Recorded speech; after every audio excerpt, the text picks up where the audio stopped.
Hey everybody, it's me, Z the Zendoc, here with another episode of Welcome to the Masquerade. This time it is prequel episode number 3 with Rem and their character Harper Lee. Welcome to our new entrance to session, the library, where we get ready to tell you our story for the evening. Rem, anything that you want to tell anyone about your character? Anything you want to say to the crowd? I can't think of anything off the top of my head. No. Alright, hell I can yeah. give a general description if you want. That's totally up to you. They see your fancy little splash art, break dancer, watercolor thing going on there. Yeah. I think that'll probably be good for now, though. Alright.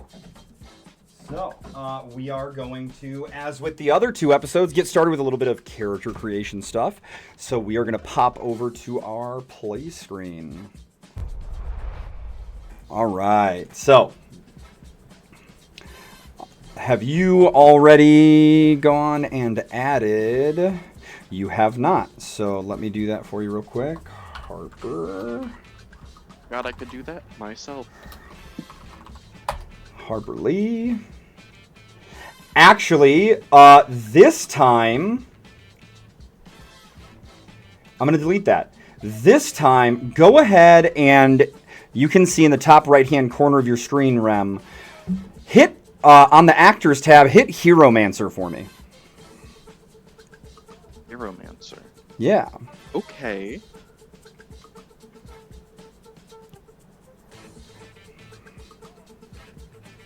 Okay, then. Yeah, so our Heromancer tool is a new, easier way to build characters. It's a good module that's offered for free for Foundry for anyone that is interested in it. And here, let me actually go ahead and swap out my displays real quick.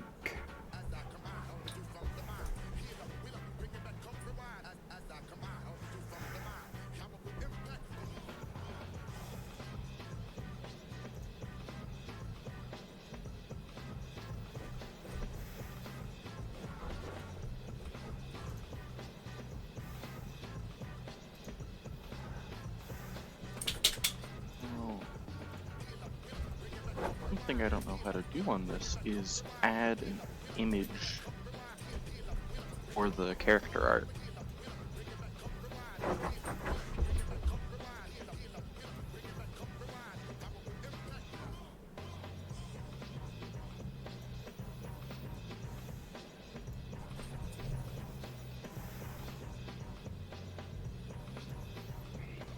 Alright, so for the Charactermancer, to show you guys real quick, we hit Heromancer up here, and then it'll just start. You can choose a name for your character. So for like Rem, they're putting Harper Lee.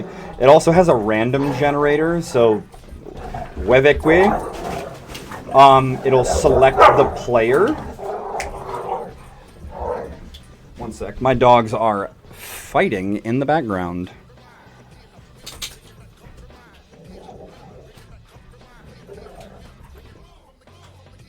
Stop it. Go lay down. Lay down. Freaking jackass. Alright. And on this first page, so you can select the player who they added to. So like for this one, I'm going to select myself. And then you can select some art for them.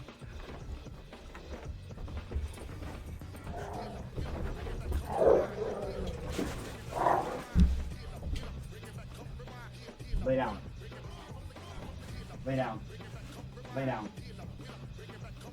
Sorry. We're being ornery tonight.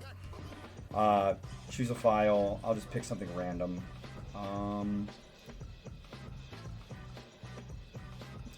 Yeah, let's go ahead and go with this guy. Select, and it'll use the same image for token. Hit our background. We'll drop down. Artisan. Next.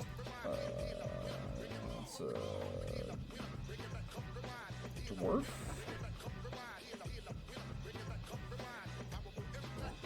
Class, he's a craftsman.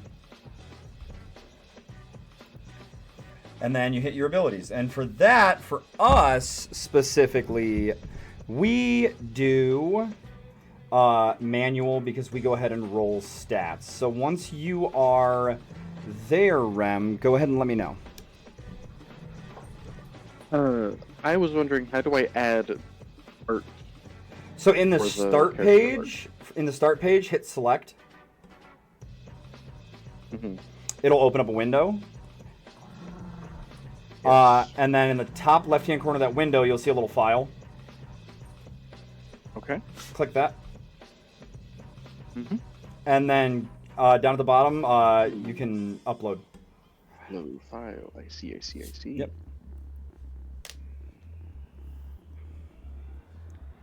And that's something that you can change later, right? Yes. Lovely. On your character page, you can change it. Lovely.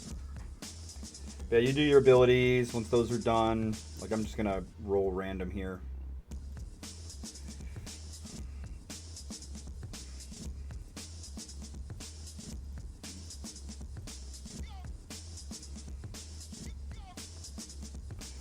And then you can pick your equipment.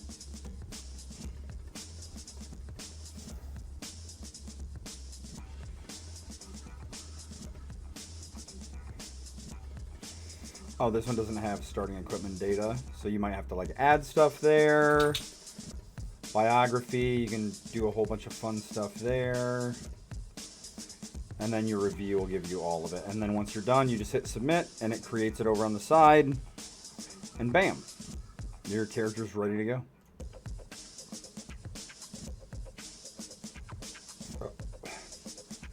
All right.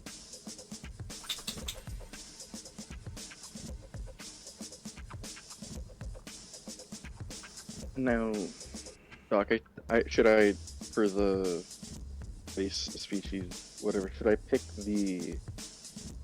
what I know it is, or what I yeah, that's think fine. I am? That's fine. Okay.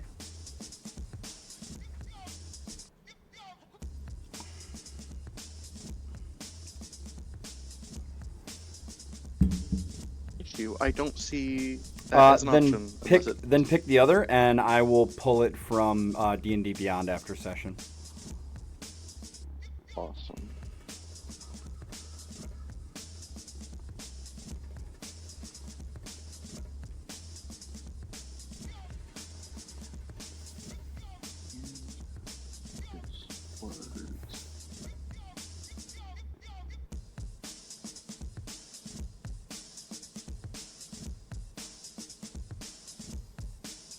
Right.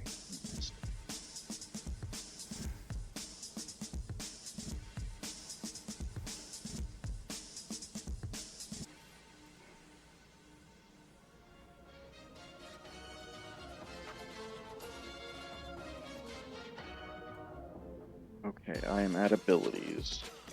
All right.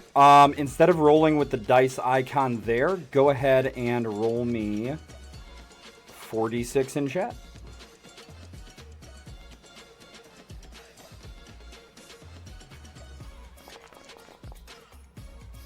Go ahead and reroll the 1. Mm-hmm. Again.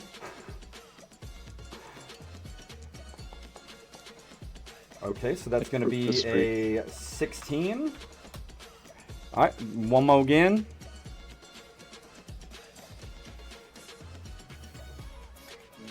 Wouldn't that be...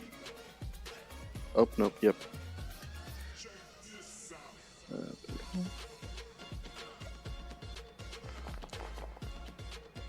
Another 16.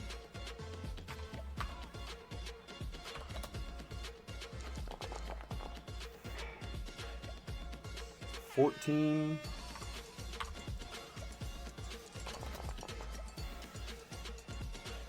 12.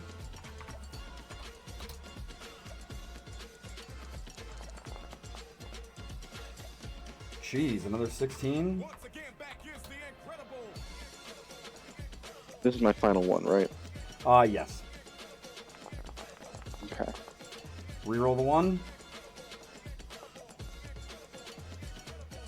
5, 4, 15. Alright, so same offering as everyone else. You are allowed to reroll any of your stats. You have to keep the number you reroll. If any of them are higher, I get a fate die.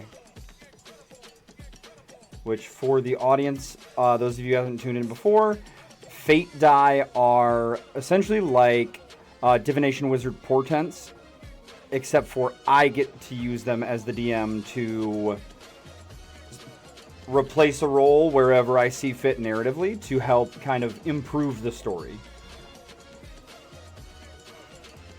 So to be clear, I have 3 16s, a 15, 14, and 12? Yes. And we're going to be doing the drop 1 to 8, correct? Correct. Okay.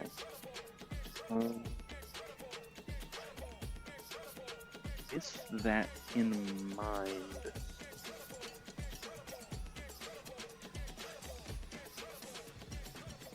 do I reroll one of the 16s so I'm hopefully not just amazing at everything? I think. So you won't be amazing at everything. However, smart play would be your 3 lower ones, reroll them first, and then based off of what you get there, see if you want to try and reroll 16s. Fair enough. You've sold me. I'll do that. So I guess we'll start with the 12. So the 12, 6, 4. Yeah, stays at 12.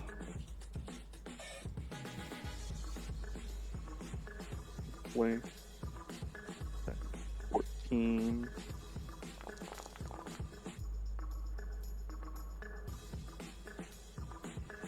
Is still a 14, it looks like.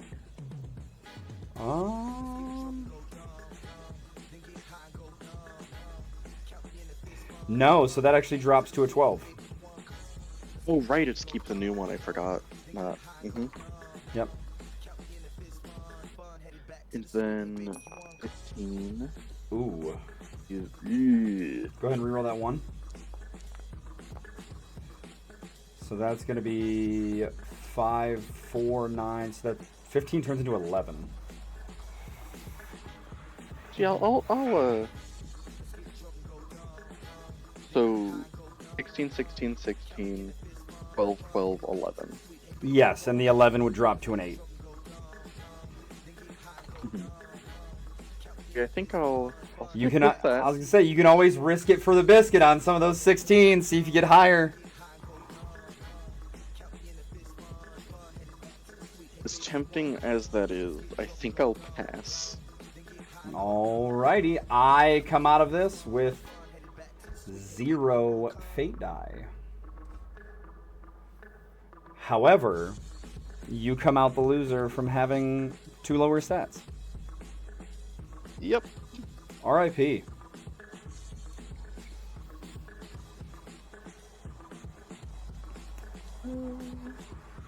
All right. Is there anything else we need to do with your character? It says equipment, but I imagine that is not needed for this. At least not at the beginning, maybe? You can add equipment.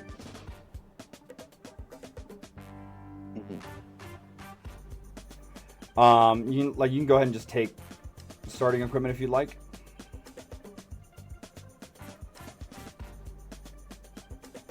I think we can talk about after. It says investigator doesn't have any starting equipment? Yes, that's because the Valda's ones are not populating starting equipment.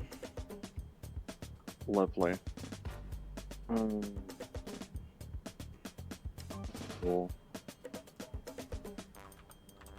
And I believe we're good. Hell yeah.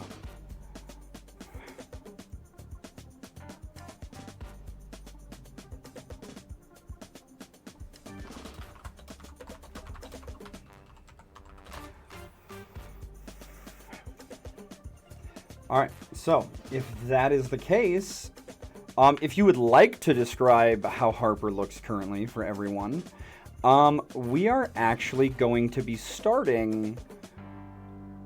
What year in your graduate program do you think Harper is? I was thinking probably like first, maybe second year, so not very far into it. Okay, so let's say it's the end of your second year, because it's going to be springtime, is where we'll pick up. But for right now, we are actually going to go 2 years in the past, right before graduation, and you have to find, like, you've been accepted for your graduate program. However, in order to get the financial aid that you need to be able to afford the semester and not go insanely into debt, you need to do a graduate assistantship, which is essentially you work for the department that you are getting your graduate degree in. And so you need to find a professor that you would like to work as essentially like a graduate assistant for. And that means like helping grade papers, potentially teaching classes or watching an exam or something like that for undergraduate classes. Maybe some other internship work, because like we talked about in like the more modern, like in the current setting of this, you have already selected your professor and stuff like that. We know that. But you'll also have your internship that you do with them potentially at an off-site location, depending on the kind of work that they do, besides just teaching. So we are at Tulane University. A young, soon-to-graduate with her bachelor's in history and archaeology, Harper Lee, is on the hunt for a professor that she wants to work for, essentially, in the upcoming graduate program.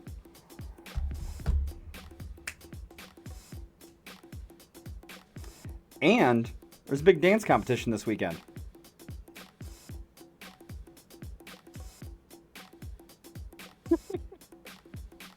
I love the duality of archaeologists, but also dance competition.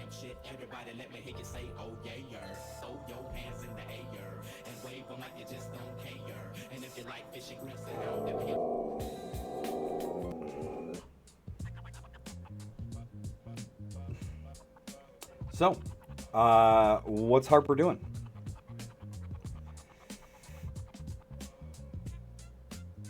This weekend, big dance competition, and also, but I also need to figure out professor and.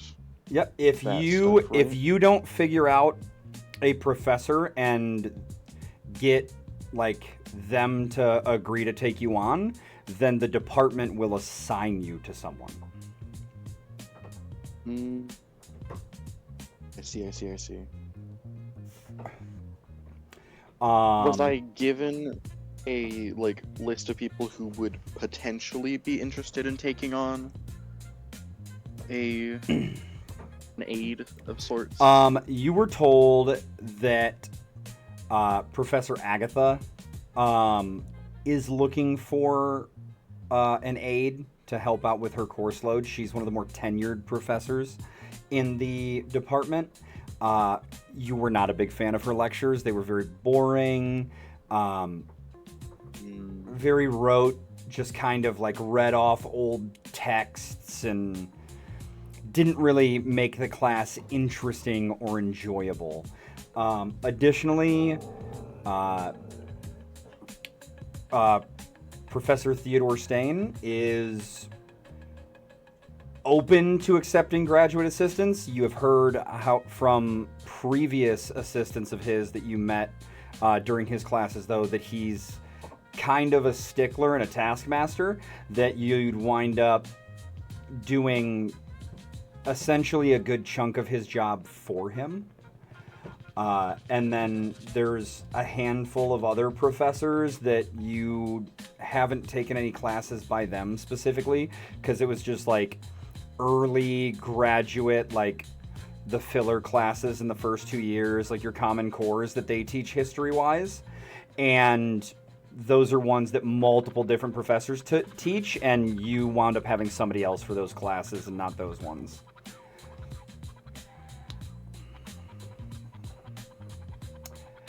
And go ahead and, as you're looking at the list that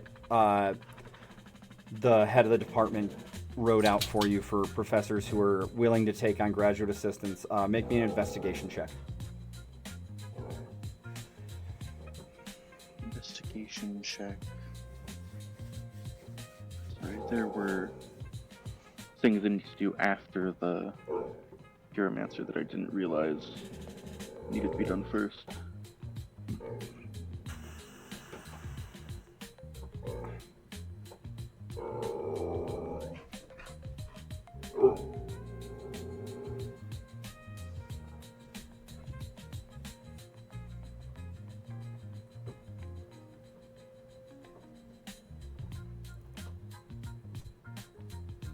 Investigation, you said? Yep. Okay. Get distracted. You notice that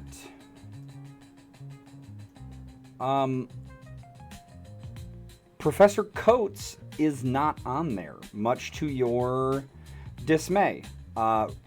You knew going into this, like before you even applied for the program and got accepted for it to be able to do a graduate assistantship, you knew that if you had to pick a professor to work with, that it would have been Professor Coates.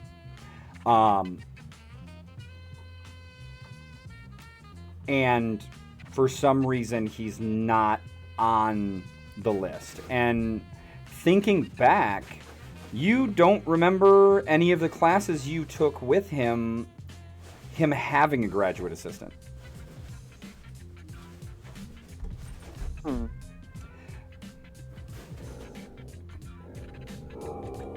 Do I have a way to, like, reach out to him? Like, do I have a way to, like, ask him about that? You can go to his office or to the lecture hall that he normally teaches his classes in. Not wanting to...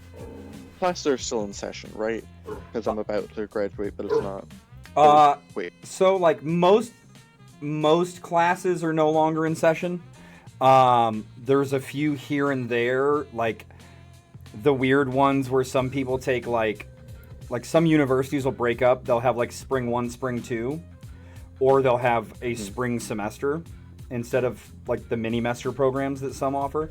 Like, the spring 2 mini-mesters are still finishing up some classes. However, the majority of students are there for, like, a full spring term, have finished their finals. There might be, like, a couple left, but not a whole lot. Okay.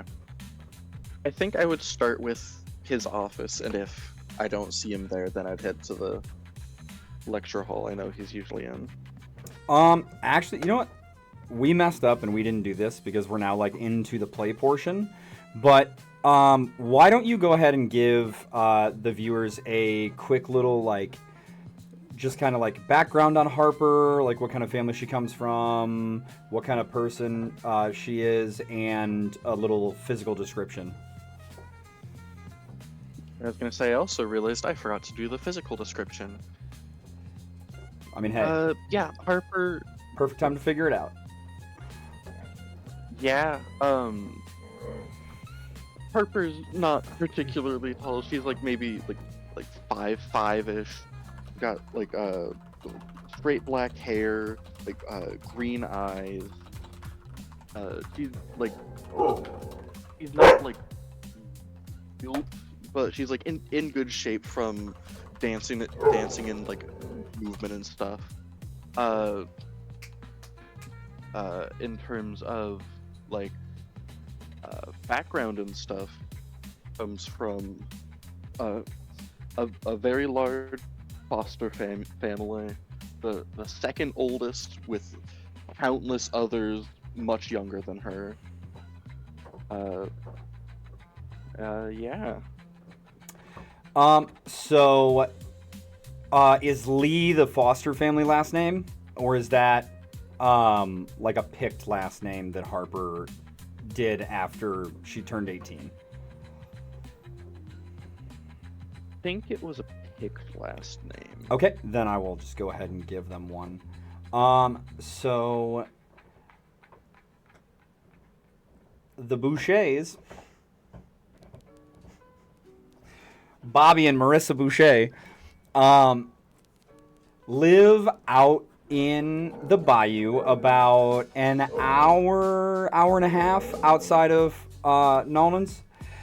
They have a big like farmstead kind of out in the bayou, kind of try to live off the land as much as they can, support their local community, and in doing so they also foster kids of all ages that don't have anywhere to live.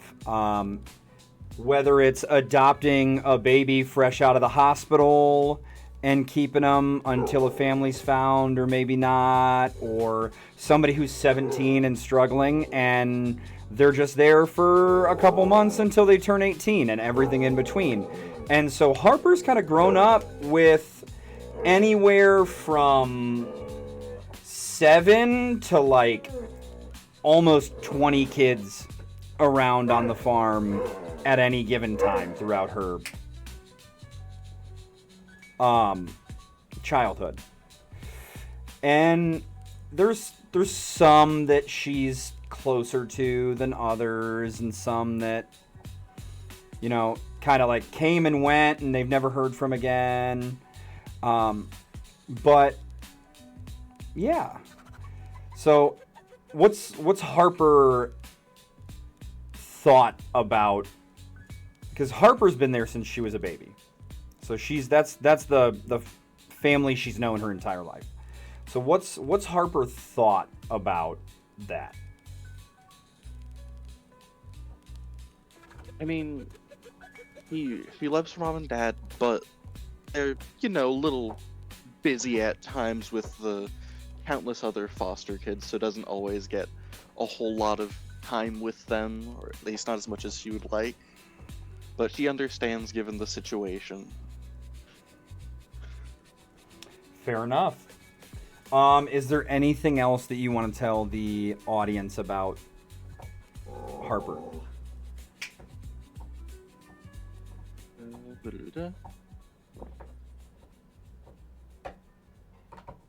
don't know why I didn't say this with the original description, but she's a trans woman.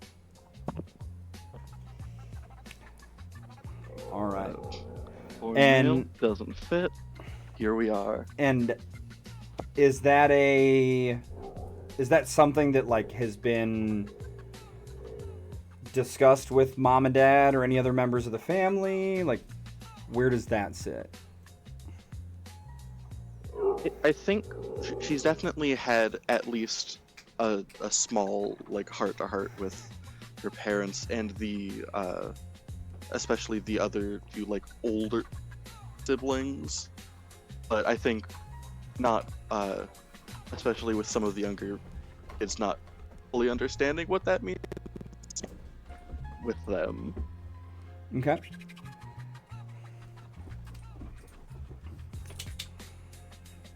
So, we are heading to the professor's office. And with your 9 investigation check, you kind of like scratch your head thinking as you're going through all this, and you're like, man, I wish I had memorized what his office hours were. Ooh, yeah, that. Hmm. Can I see if there were any?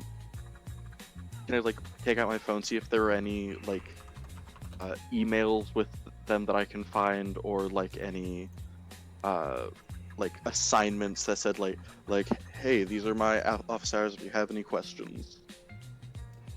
Sure, you can go ahead and look through your emails. If you think that you would have saved that, then I think that you could definitely find that out. Yeah, I definitely think that there's at least one or two where even if it was just like making sure that he had like easy access to the files that were provided for like looking back on stuff, that it had like, hey, this is when you can come to see me. Fair enough. So then you would know that it is actually currently office hours for him. A quick sigh of relief, just like, okay, I'm not just barging in out of nowhere.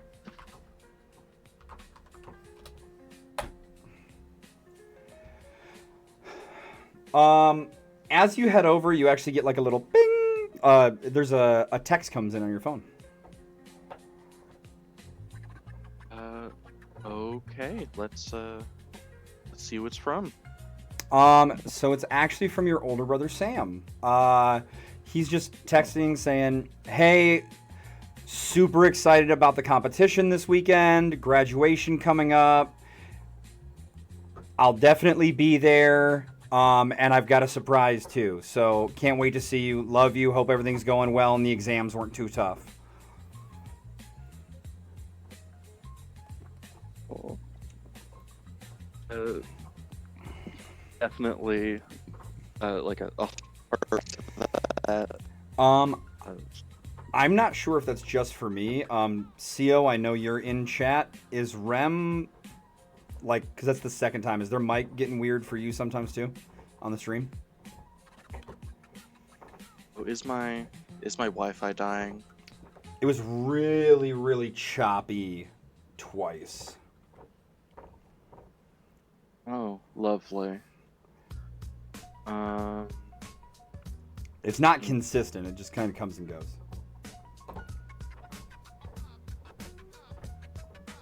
No. Fortunately. Ooh. All right, we'll just power through. Is it doing it again? It like was real short. So, Okay. Are we sending a text back? Yeah. Like a heart react to the message. Looking forward to see you, and I can't wait to see what you have planned. All right. We make it over to the professor's office without much trouble. The history and like archaeology and like that kind of studies building, like the humanitarian studies. You're fairly well versed in this building, having spent 4 years kind of like bouncing around from room to room here for your classes, especially during the last 2, so.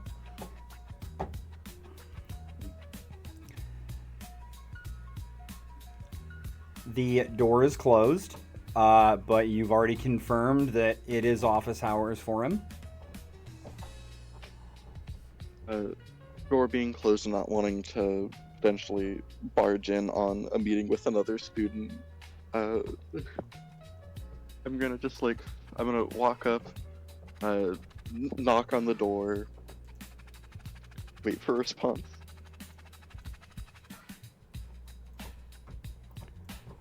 All right. You knock on the door and you hear, "It's unlocked." Yeah, I'll open the door, just kind of like peek my head and just, hey, you said this was Professor Coates? Yes.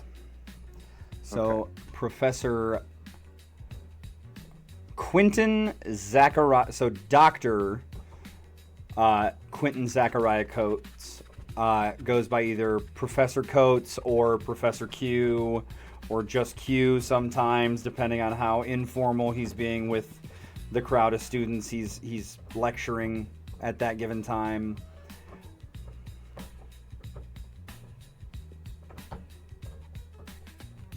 Okay.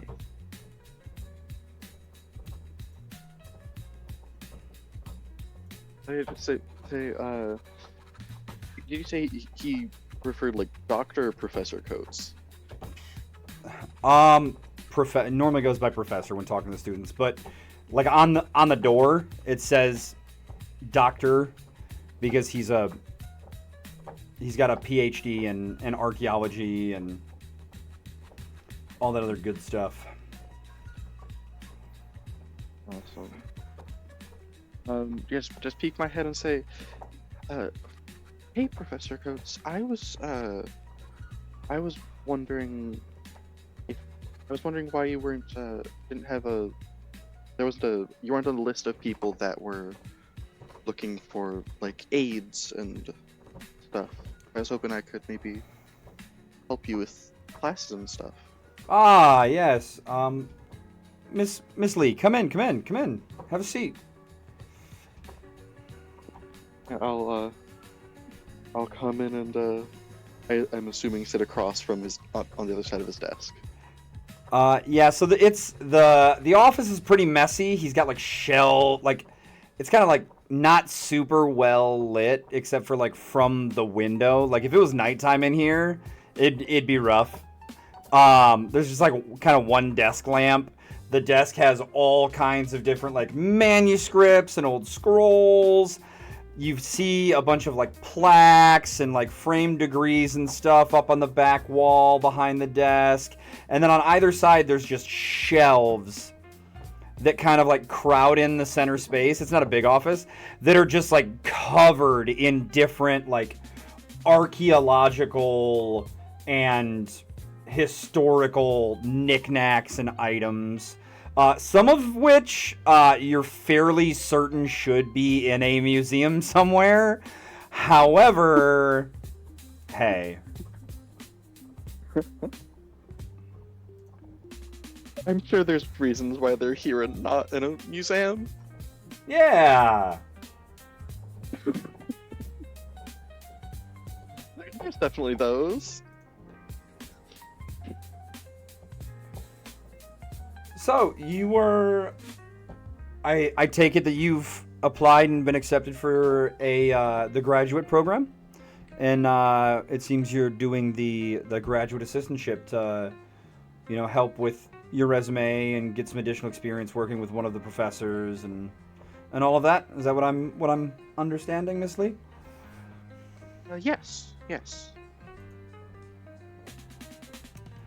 And I was wondering if there's a reason why you weren't looking for assistance, or if maybe I could help you in some way.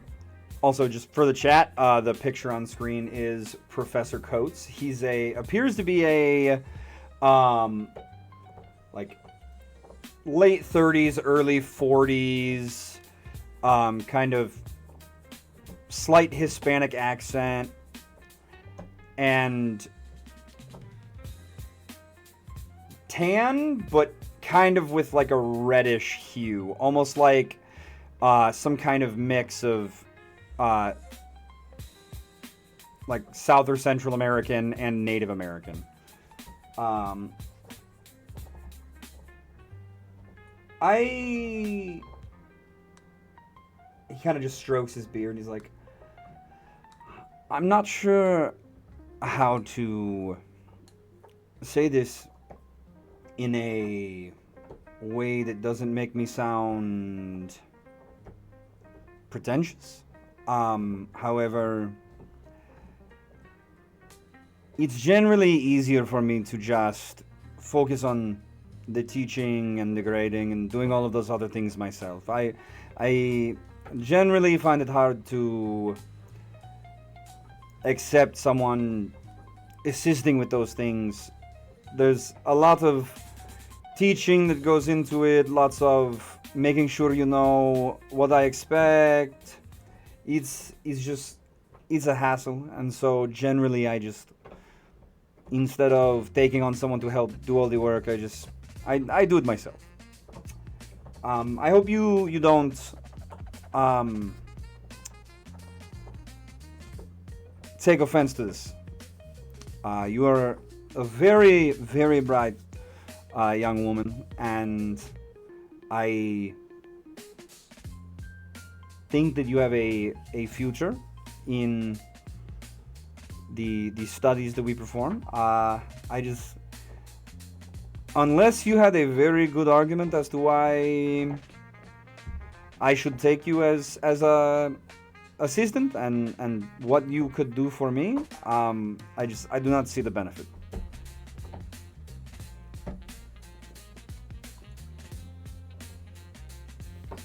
You see the wheels like kind of turning in Harper's head for a second. She's just like, I mean, if you got someone to help you grading papers and whatnot, wouldn't that give you more free time to focus on your studies apart from teaching?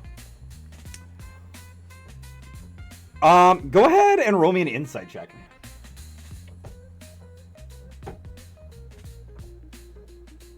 Insight.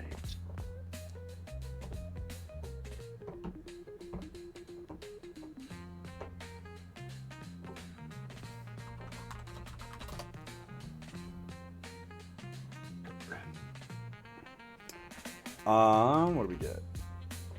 A 19. When you say his studies, he just kind of smirks.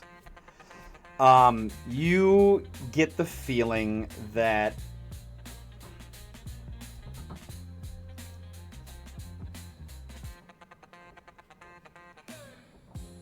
he doesn't see it so much as studies.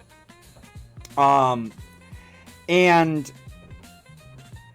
one of the reasons that you are so impressed with Professor Coates and that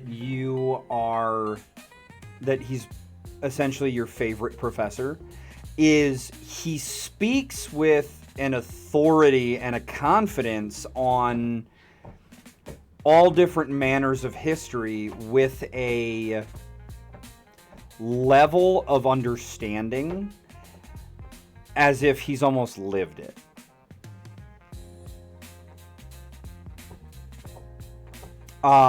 He is extremely knowledgeable, more so than like Professor Agatha, who has decades more experience as a professor and way more tenure.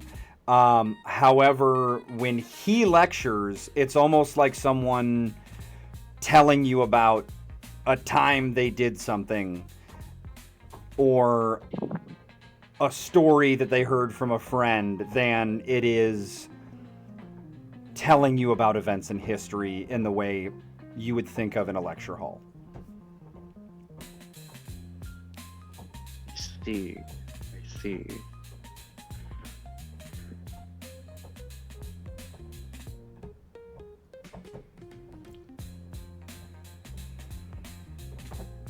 Now I just need to separate what Rem is taking from that and what Harper is taking from that.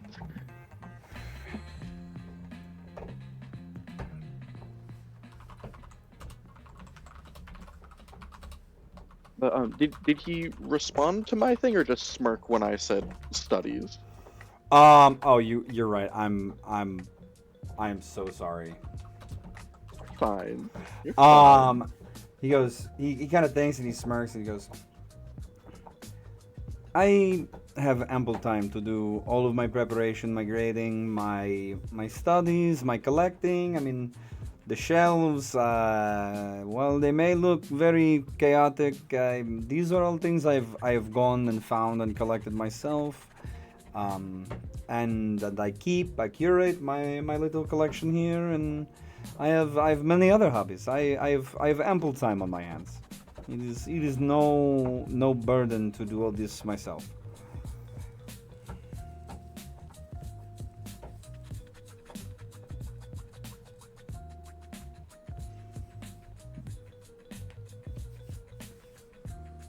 He kind of like steeples her hands together and like looks deep in thought for a little bit, trying to find some way to maybe convince him.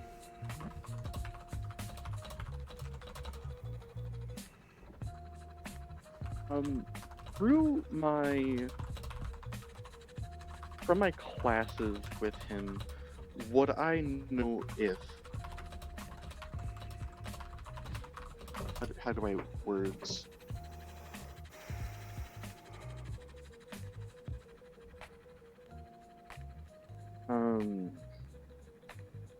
Would I know if there are particular, like, how, like, what specific, like, types of, like, archaeology is he, like, focused in on, and, like, what seem to be his, like, favorite things to talk about, I guess. So you know that he's taught classes ranging from like Iron and Bronze Age and like fairly far back to like pre discovery of the New World from Europeans all the way to more modern stuff like up to World War II. And anywhere in between there, generally. He does seem to have a like his classes on, you know, for that information, go ahead and give me we'll just call it a flat intelligence check. To actually, you know what, history. Let's go ahead and do a history check.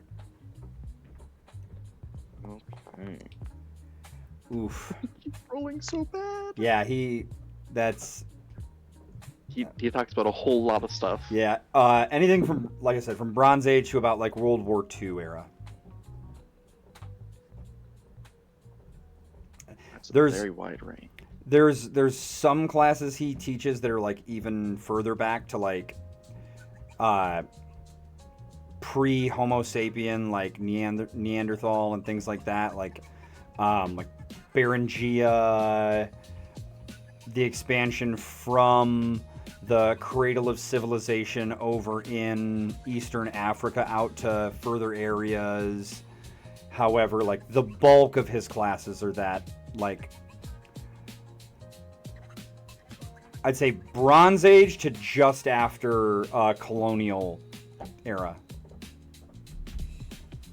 are the bulk that you remember. Mm. I'm guessing just because of the wide range of stuff, it's hard to remember exact specifics of things.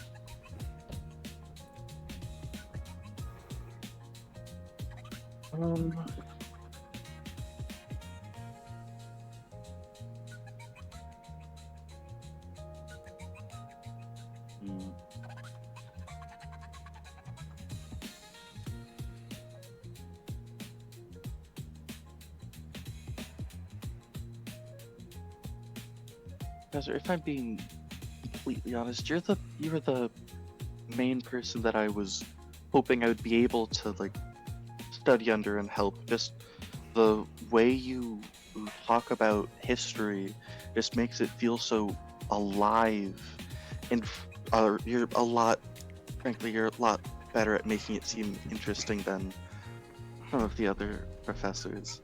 And if I would love to be able to like pick up some of that like electric enthusiasm from you that the others seem to lack a bit. Well, I do teach a large number of the graduate program classes, especially those that focus on archaeology. So you are welcome to either take my classes, or if you have already met your number of classes that you will be taking, you are welcome to audit. But it's not necessary to be my graduate assistant to pick those things up and enjoy my instruction.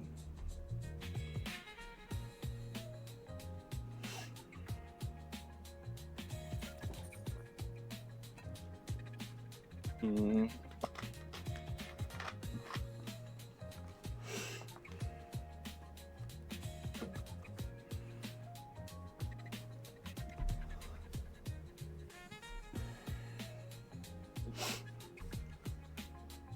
Cooper definitely looks a bit dejected at him just consistently shooting down her attempts to be like, hey, what about this?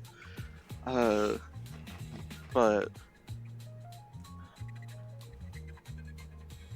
I'm really debating it, Doc. um,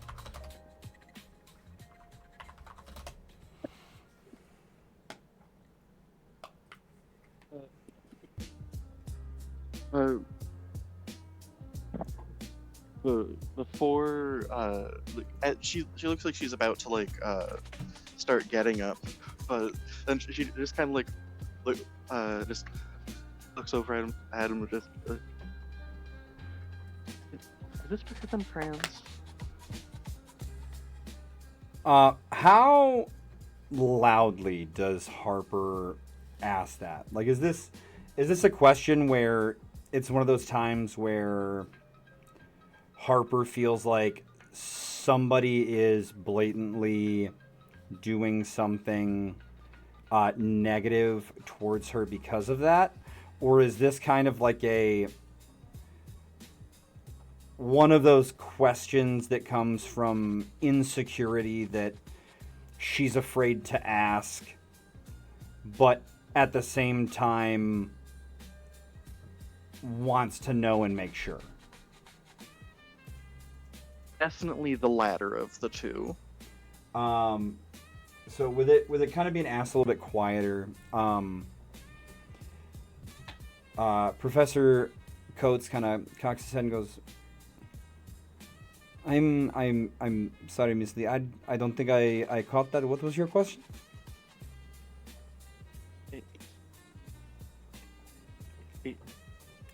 Are you turning down my request because I'm trans?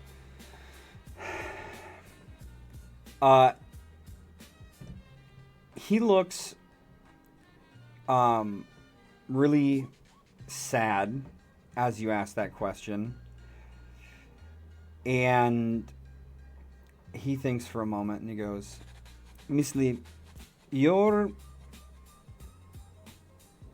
personal feelings on your body or your gender are not a part of this by any means. And I hope you understand that this is not, without meaning to sound cliche and like it's relationship, it's not you, it's me. The in this modern fascination with two definite genders is not something I ascribe to. In the people of Sagalava in Madagascar, they had Secrata. The Romans had Gali. The Bugis had Bisu. The ancient Greeks had the Inares. The native peoples of here in the United States and South America referred to them as many things, but a lot referred to them as two-spirited. In my country of Mexico, they refer to them as Muxe, and in India, the Hijra. There have been many instances in history of people that did not fit a defined gender, and I have always agreed with the fact that sometimes it just does not fit for some people. Um, and so it saddens me that you seem to look up to me and you don't remember any of my lessons on things like that, where when we spoke of different cultures, that things like that were mentioned. And that my doing so, instead of avoiding the topic, was to show support to yourself and any other fellow classmates who may be in the same situation.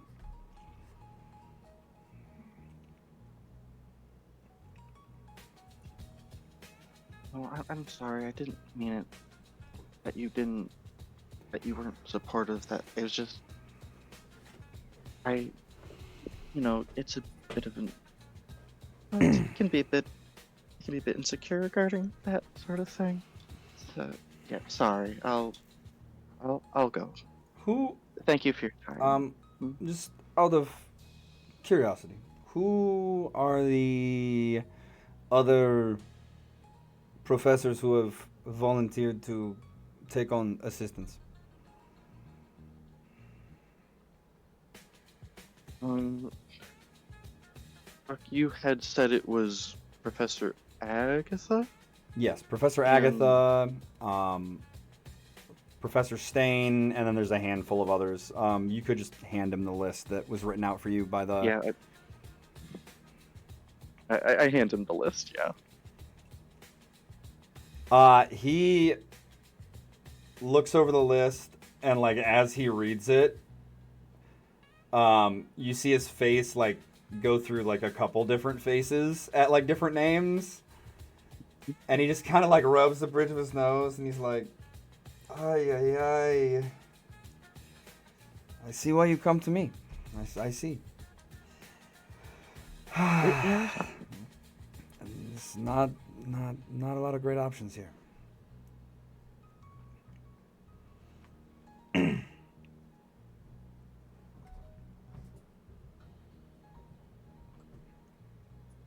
I will I mean, you? I will make you a deal. Okay, yeah. I, I'm all ears. My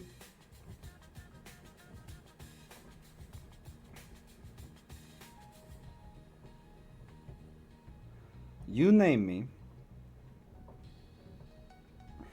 based off of my artifacts on the shelves here.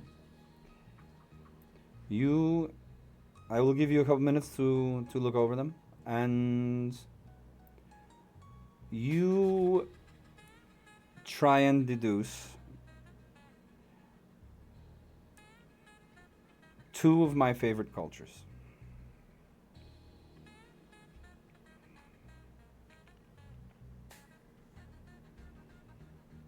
You said I have 2 minutes? No, I will give you no more than 10. That's pushing Okay. it. But Okay. you take some time. You look over the shelves and you try and deduce from the artifacts here what two of my favorite cultures are to study and collect from. And again, a kind of a smirk when he says study.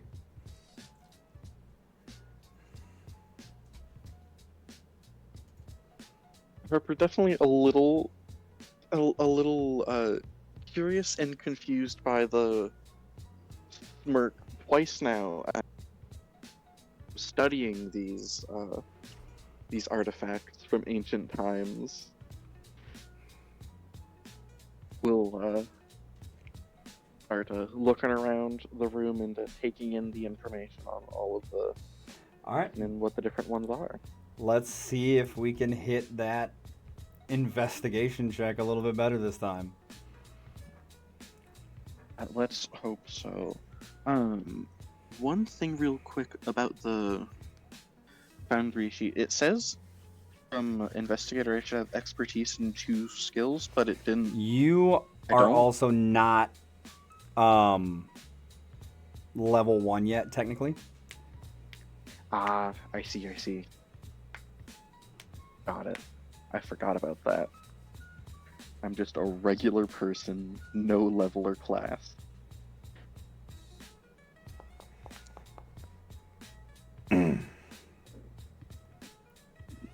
So with a 10, you notice that like there is just an overwhelming number of artifacts from different cultures on the on this first shelf. We'll split it into 2 checks.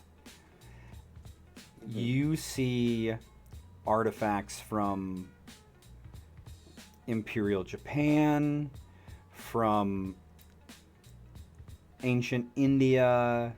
You see a lot of Native American stuff ranging from North American Native all the way down to South America.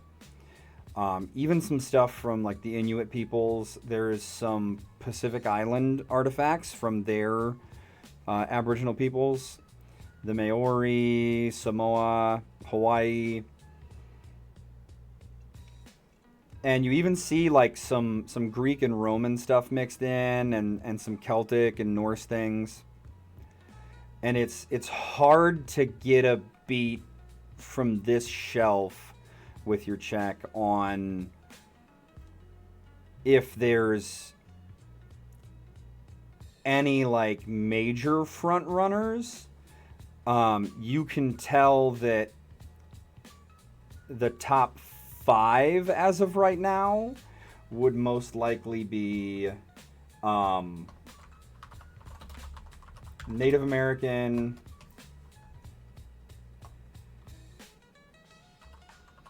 Celtic,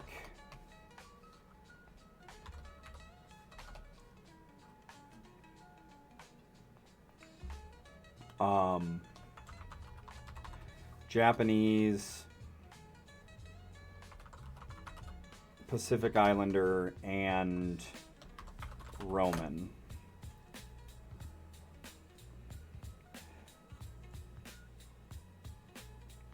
Okay.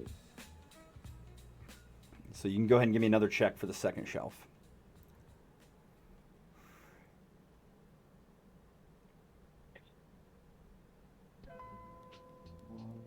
I can't spell. I wrote Nantiv. Oof. So, with a 12 on the second shelf, you're able to narrow down that. Could we make a deal maybe, since you haven't gotten any fate die from me yet? One sec. Okay. You've noticed that Native American is definitely featured more than any other type of culture.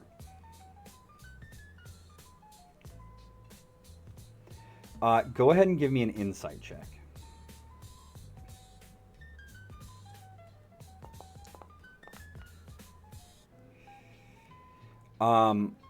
You notice that on both shelves there is a distinct lack, like not a single one, of Egyptian artifacts.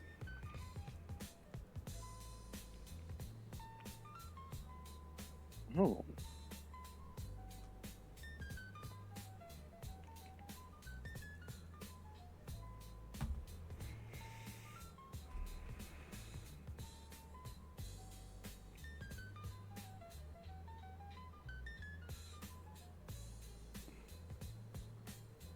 I'm guessing he's still like in his office doing work while I'm looking at the different shelves and he's stuff. just sitting there kind of with a smirk on his face, just watching you. I see. Yeah, I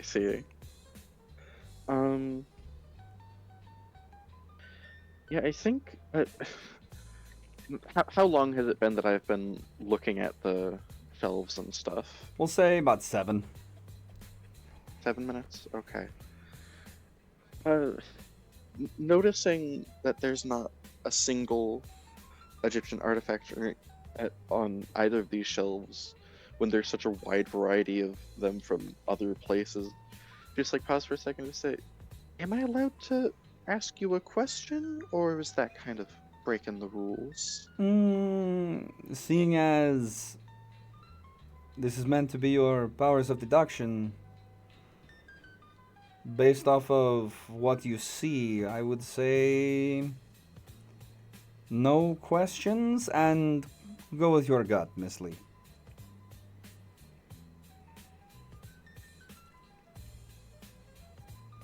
Okay.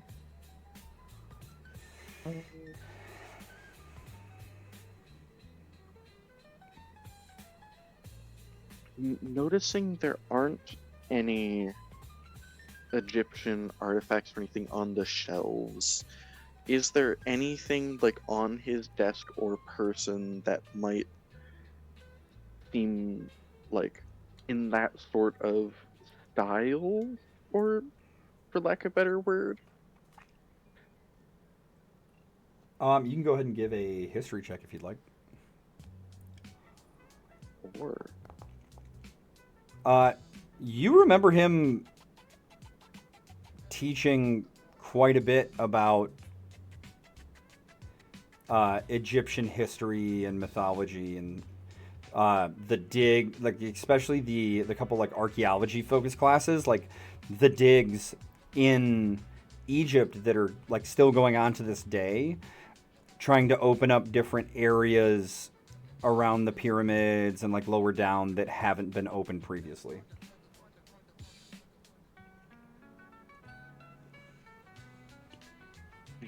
I see.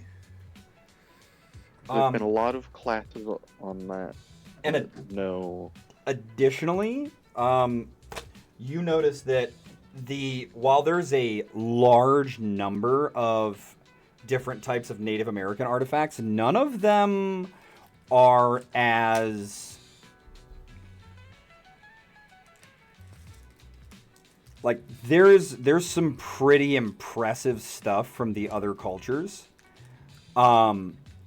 Whereas the native artifacts look very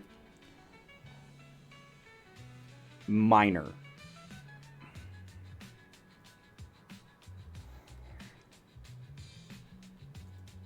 They seem like they are less of like, here are some impressive things that I found from this culture type deal. Less showboaty and potentially like more interested in the things.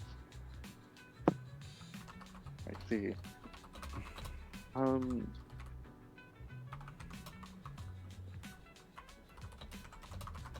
he said I just needed to pick two of his favorites, yes? His two favorites. Okay.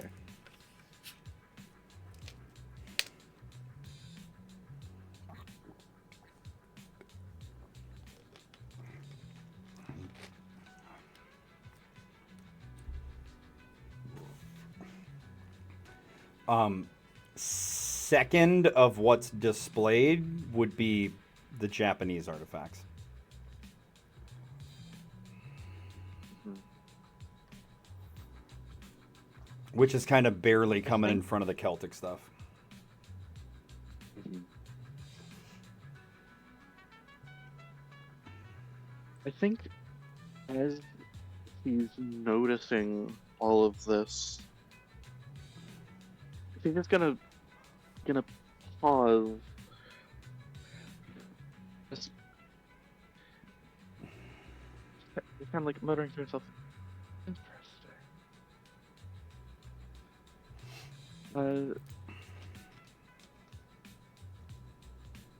And sort of just like thinking aloud while looking at the shelves, but trying to get an angle where she'll be able to see him when she says it. Uh, for how much you've talked about the uh, about ancient Egypt and stuff, I was surprised. I'm surprised to see that there's not anything from there.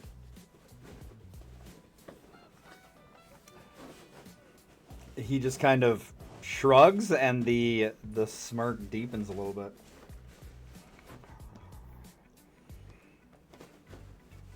And he looks at you and goes, I believe that is Den.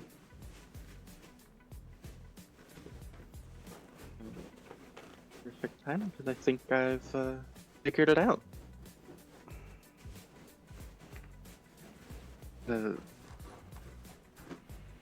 I would guess Egypt and Native America.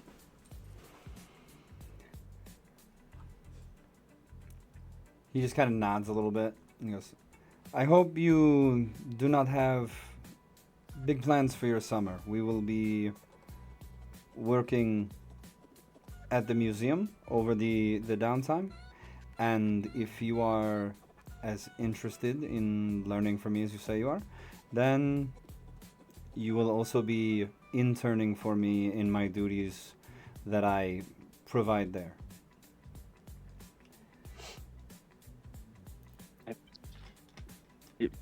Yes, yeah, of course. When do we start? Monday.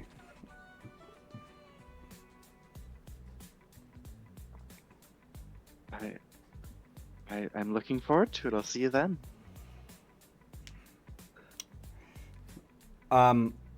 Does Harper go to leave?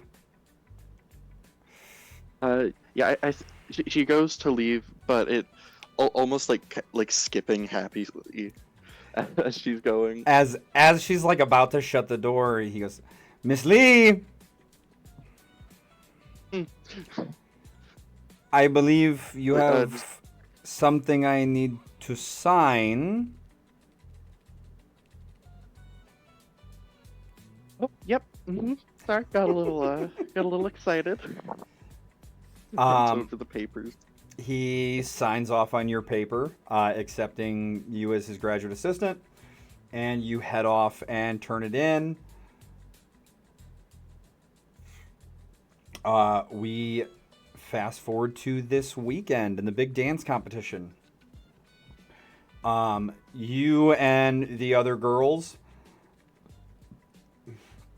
do very well comparatively to what you were expecting. Wind up taking third place, and your older brother Sam is there, as well as your older sister Andrea.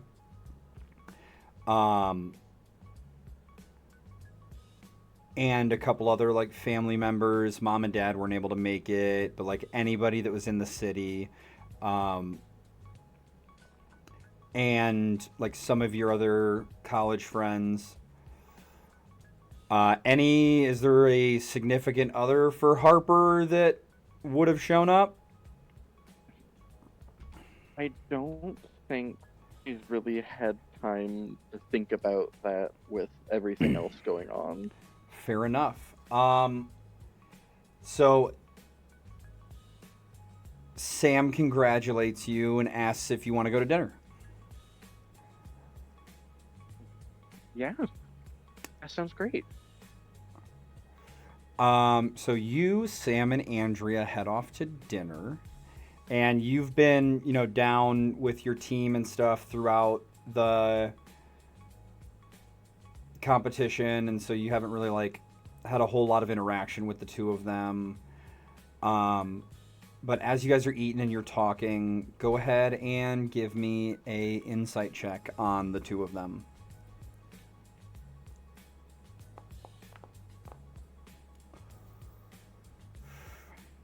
Man, you're killing it with these rolls tonight. Yeah, checks out. So Sam is one of the very few blood children of the Bouchers. And Andrea came in as a foster when she was around like 16 years old. as you guys are eating dinner, you start to pick up on kind of a weird vibe, and Andrea's kind of just doing everything with one hand. The other one is kind of like under the table. I see. Like in her own lap. Uh-huh. Yeah. Yeah. Is it the...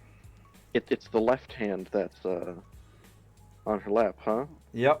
It is indeed the left hand on her lap. Huh.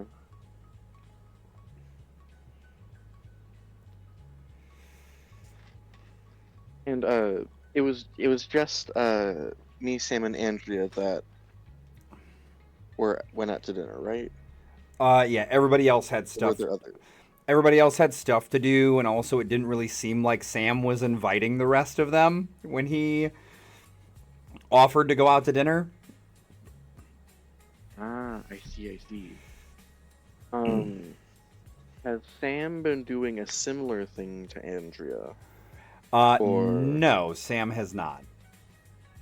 Sam has been his normal, like, super animated self, talking about, you know, end of the school year, big plans for the summer. He's gonna miss not having, like, all the kids and, like, seeing all the stuff they do, because he teaches at one of the local, like, middle schools. And he's just being his normal, like, loud, fun self. Do I see anything on his left hand? No. So his left hand is perfectly fine. Nothing going on. Okay. Yeah, I think Harper will just hey Andrea, is your left hand okay? But I noticed it's just kind of sitting there on your lap. So she's like taking a drink as you ask this, and she like chokes on her water and like puts it down and like kind of like pats her chest.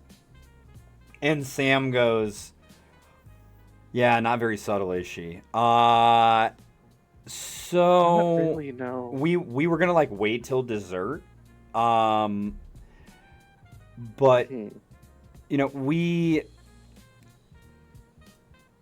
you know, and Andrea and I, she, you know, kind of came into the family when we were both essentially young adults or turning into adults, right? And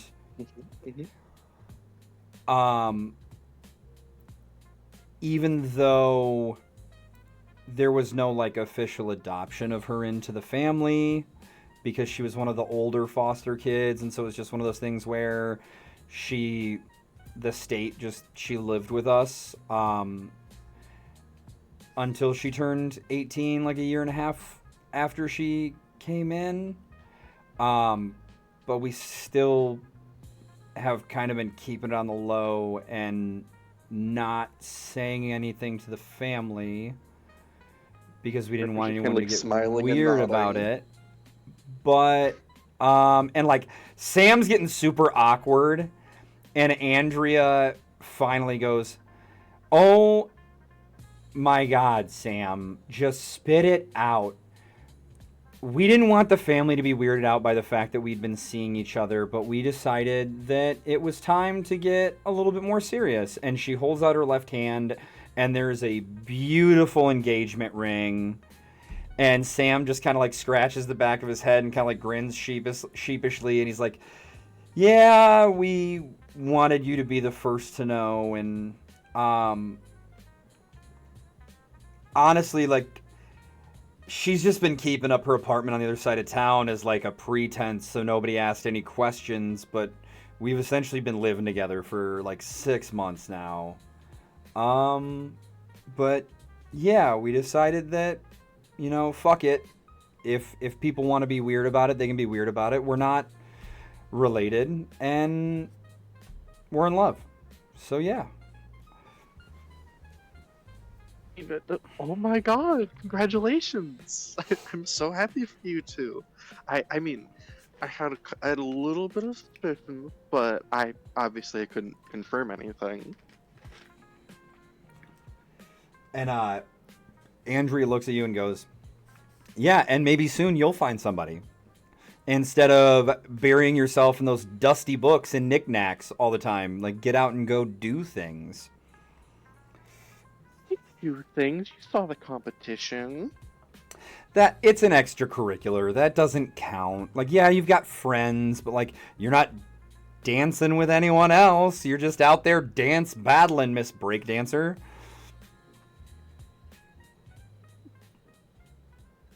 I'd say there's no harm in that, but it's a dance battle, so kind of the goal. And with that,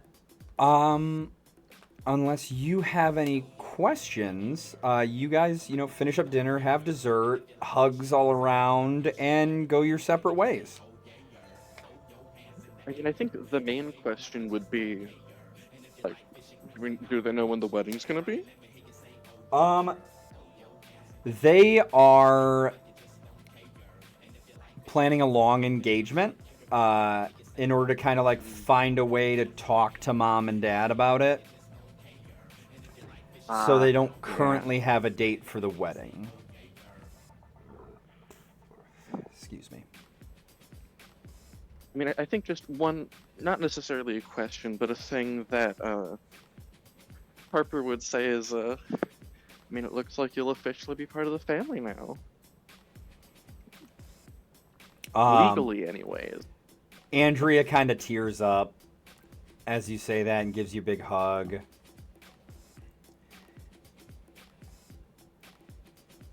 And yeah, I think that about sums up all of that. Yeah. So we are going to time skip a little bit. We're going to jump to modern. And you've spent the next 2 years forming a really strong relationship and friendship with Professor Coates. Or as you've taken him to calling him, Professor Q, or whatever you would wind up calling him. I'll leave that up to you. And you've done all kinds of stuff with him.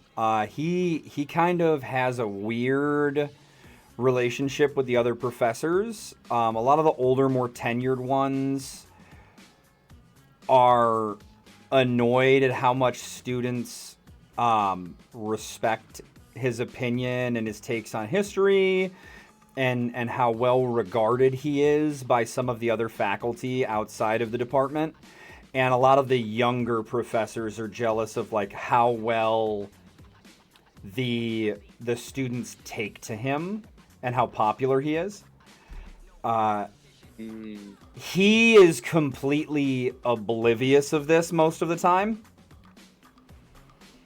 And outside of just general, grading papers, helping with classes, leading some tutoring and study sessions for people that are struggling. Over at the museum, you've helped him curate a couple different transient collections that come in, catalog artifacts that the museum's gotten. You've also led some tours and stuff there. And once or twice, you guys have actually gone on either university or museum sponsored trips to one to Egypt and one to China, to go to some archaeological sites and, kind of see what's going on, be part of the dig for a couple weeks. And have you kept up the dance stuff in your graduate program? I think as best as I can, depending on. I think yes, as best as I can with all of the extra stuff I've been doing to help Professor Q. So he because that's a passion for you, and he has this philosophy. Uh, when you kind of talk to him about like the concern of like time management with the dancing, studies, working over at the museum, and assisting him with classes, he goes, you know, Plato once said that a man should know not just things of the mind, but what his body is capable of. And I believe that is something for not just men, obviously, but all people. You should be fit. And who knows what happens in one of these creepy places where we go and we look at the dirt and the things people left there. Maybe a lion attacks you or something. I don't know. And you got to run. You should be fit. You know that he's got a workout regimen that he sticks to, and so he makes sure that you have time to like practice your dance stuff, and even like convinces you to like start a cardio regimen to go along with it. Yeah. Um, and he actually starts coming to some of your competitions. Oh, love this guy. And speaking of a cardio regimen, we are going to cut to modern day.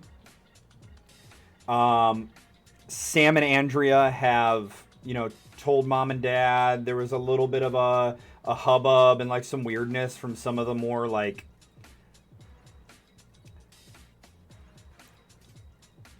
stuck up siblings.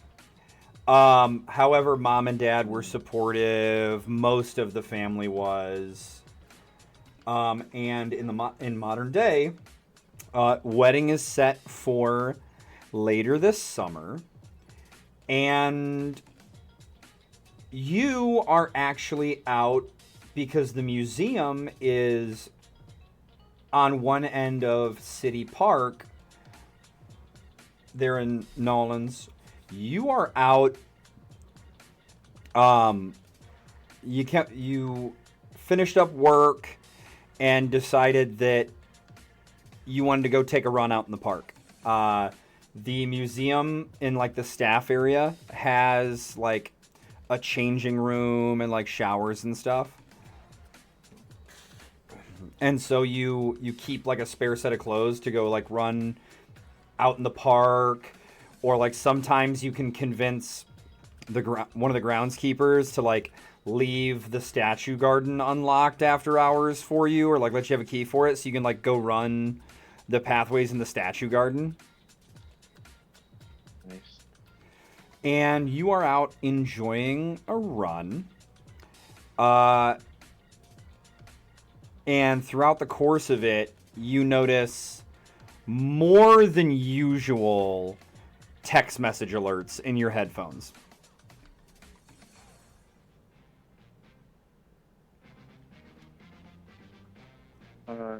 I'll stop for a minute and see what's up. We'll say that you like finish your run first. That like anything so pressing that you would need to answer it is something that like you'd need to be back at the museum anyways to change to go handle potentially. And so since you're like all the way out on the other side of like the pond, you figure you'll finish your run and then take a look. So you get back and you're in the locker room. You see a text from mom. Hey, big birthday dinner for Sarah this weekend. Hope you can make it. A text message from one of your other like study groups that you lead, asking like just some questions about, when finals are going to be graded. And then, oddly, nothing from the professor, but you do see a message from one of the museum staff members asking if you're still around.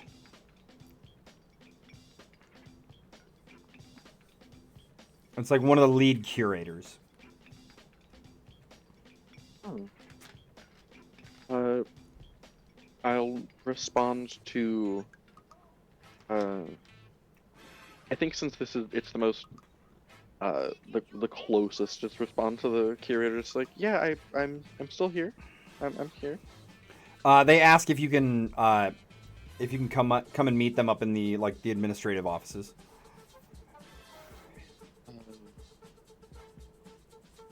Uh, is this? Did I check?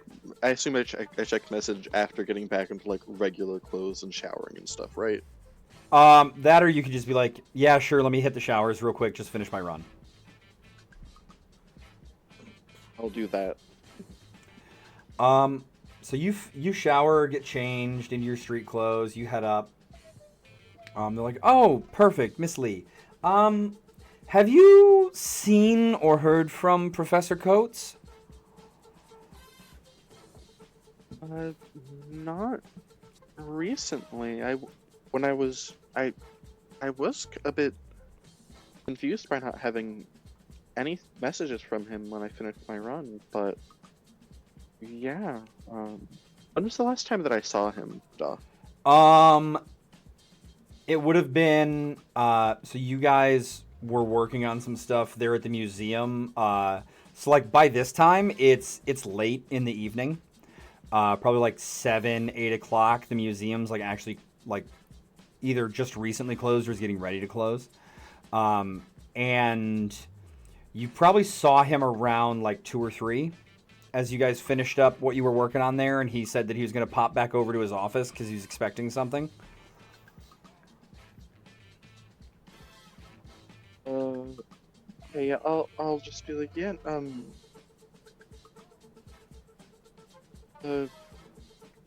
he said that he was gonna be in his office and that he was expecting something. Yes, I don't know where. he was expecting a package that he was being delivered to the university that he was then going to be bringing over here with a rather important artifact for the upcoming Egyptian exhibit installation in the temporary area.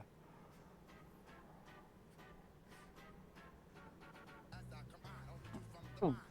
Which that is one of the things that you guys were working on is like receiving some other stuff from another museum that was sending things in for the Egyptian installation that was going to be taking place here, and like kind of like getting it unboxed, make sure nothing was damaged, getting it ready to get like put in to the transient area. Okay. So, wait, did the package arrive and he couldn't be found, or?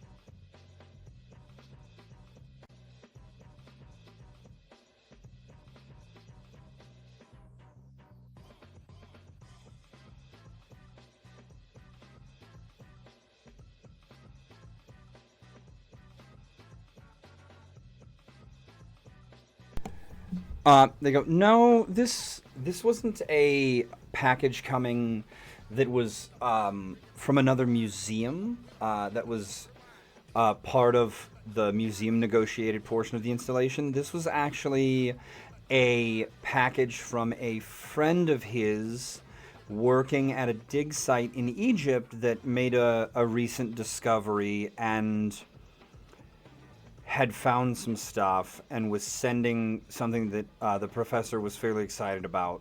And they were allowing us to be the first museum to feature the piece, and so it was being sent personally to him, to the university.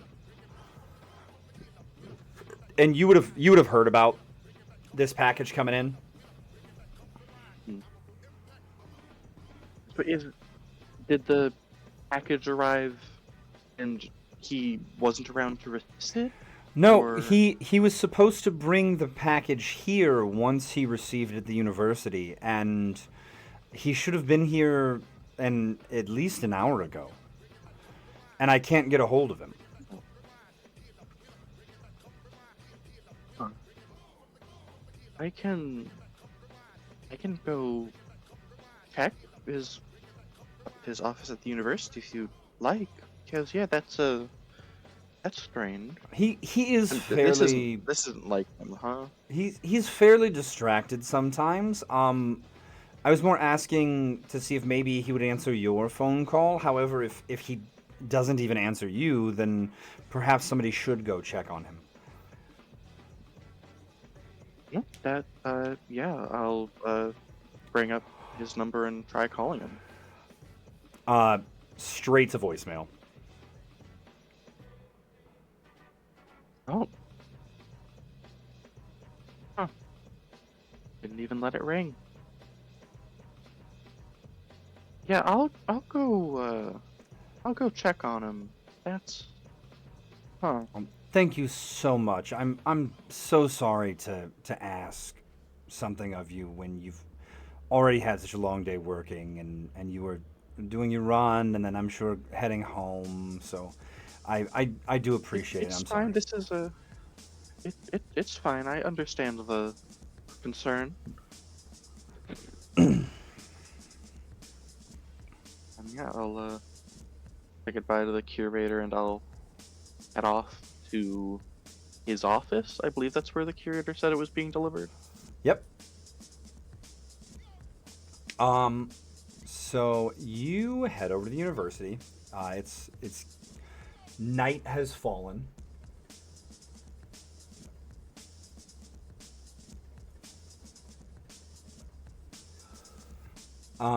And there's traffic through the city. It takes you a little bit longer than you'd hope to get there. Maybe you try calling him a couple more times. Same thing, just straight to voicemail. And not like he's sending you to voicemail, straight to voicemail. Like his phone is dead. Or potentially out of service area or something. As you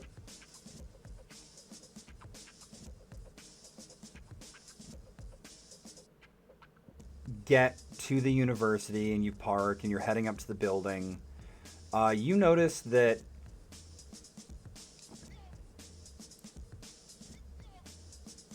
there's... Go ahead and give me an investigation check. Oh boy, with how well I've been rolling, this'll go great. Woo! It's almost a 12.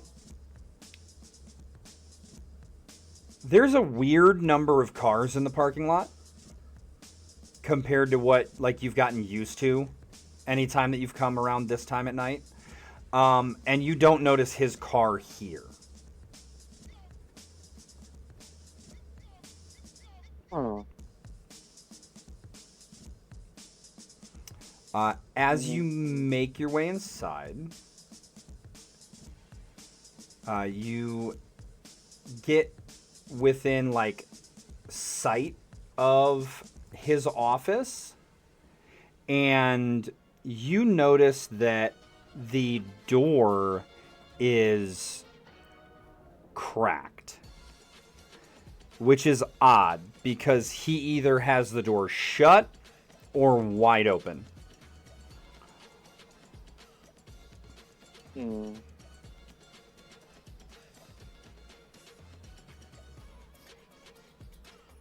I'll slowly walk up. Are there lights on in the room? There is a singular dim light. Go ahead and make me a perception check. What I was gonna say is I'm gonna take out my phone and turn on the flashlight as I'm walking up if it's dark.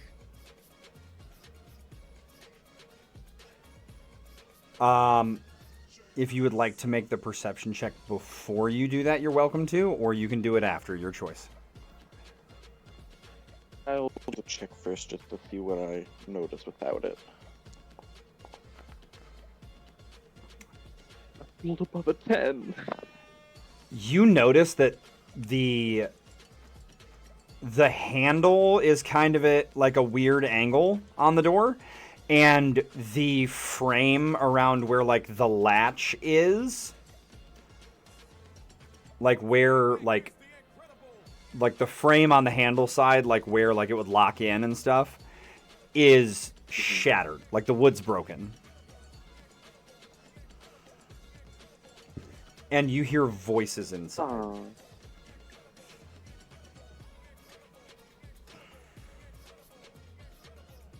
I'm gonna take a wild guess and say none of the voices are his, right? With a 24, no, none of the voices are his. How many voices do I think there are? I had to guess. Estimate. There's at least 3. And sorry. What languages does Harper speak?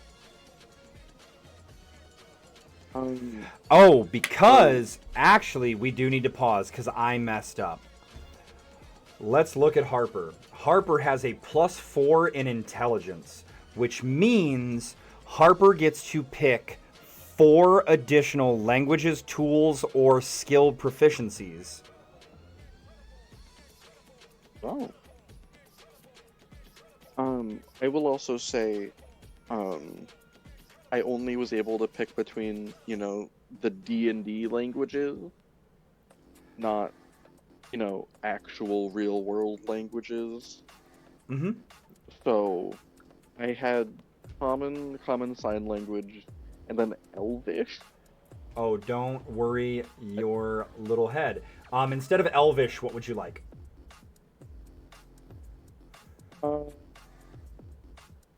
Great question. Let's go French. And then I get 4 more proficiencies or languages. I think.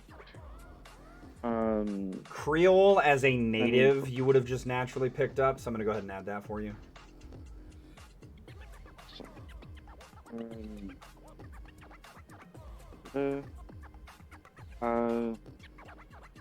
What did I say my things of interest were?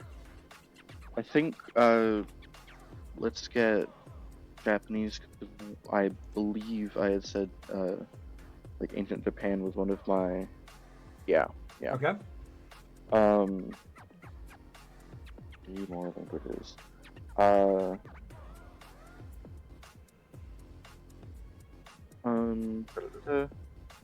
mean, let's go Spanish. Okay. God. So you get 2 more proficiencies. I think.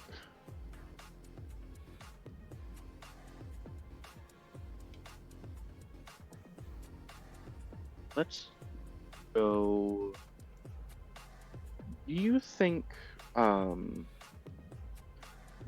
cartographers' supplies would make sense from, So you already have cartographer's tools. I have calligrapher's Oh, my supplies. bad. I apologize. You are correct. No, you're good. Those look fairly similar. And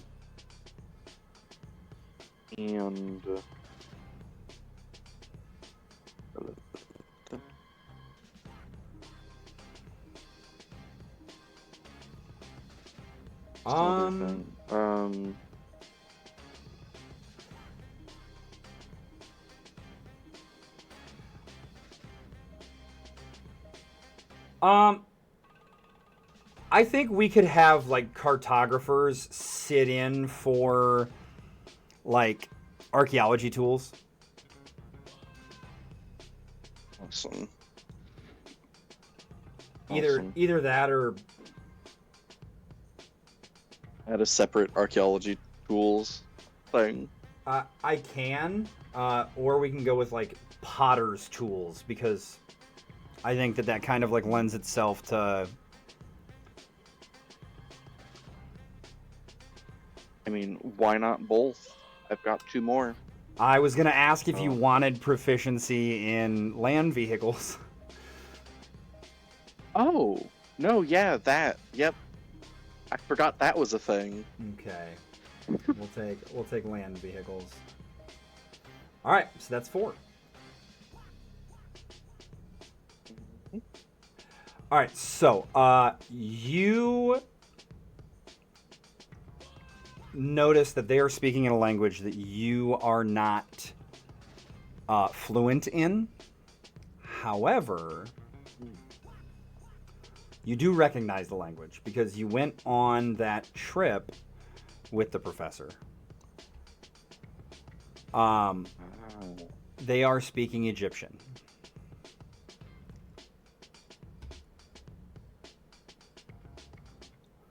Or here, let me not be culturally insensitive. Let me see if there's a language here for.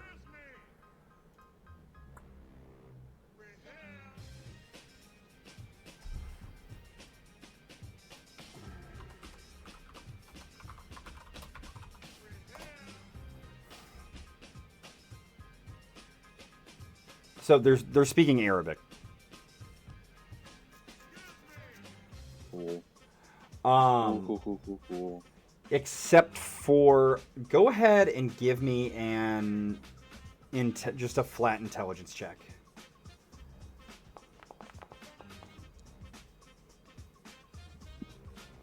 That's my. Oh God.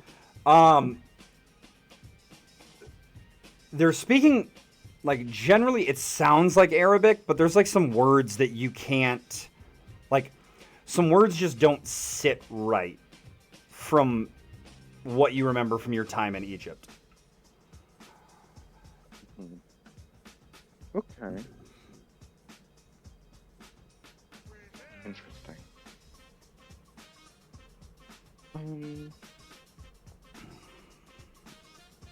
I mean, I hear people that aren't the professor in his office. There's signs of forced entry.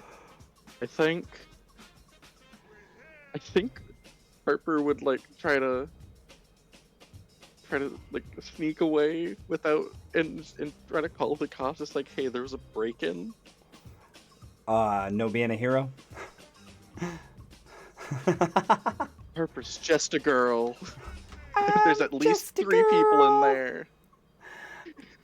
Yeah, so go ahead and give me a stealth check. Hey.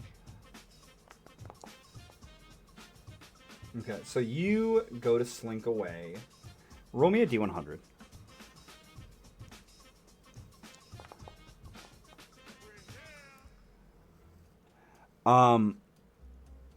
You go to slink away and you hear the door start to open behind you.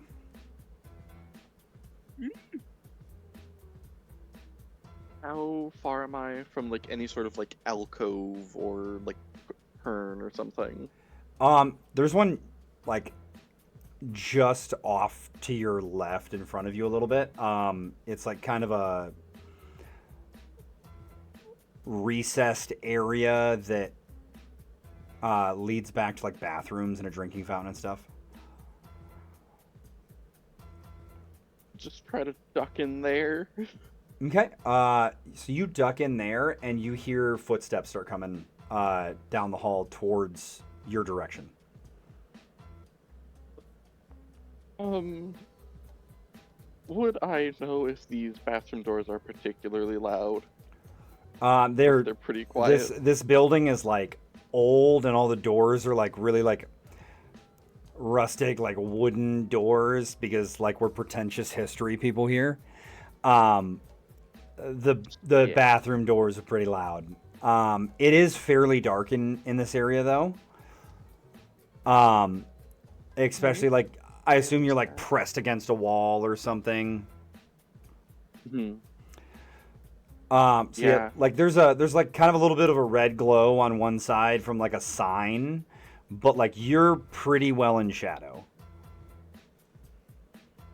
Okay. Yeah, I'm gonna try to hide, but see if I can get a glimpse of what the people look like to get some sort of description Um, she can give.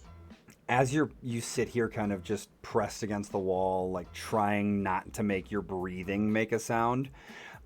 Three dark robed figures, like black robes. You see like some gold like lining on the robes a little bit at like the sleeves. Um, and when I say robes, I don't mean like big loose flowy robes, more like a little bit more fitted, don't hinder movement. Um, heads covered with like cloth masks pulled up to their noses, just kind of like rush by one of them holding something in their hand. Do I see what is in the hand? Go ahead and make me an investigation check. Investigation. Okay, not bad. 22. You see a it's about the size of their hand, and they're holding it by like the base of it. You see a almost like black metal Egyptian ankh with this like old looking black leather cord attached at like the loop of the ankh at the top, almost like it was potentially like a necklace or something at some point.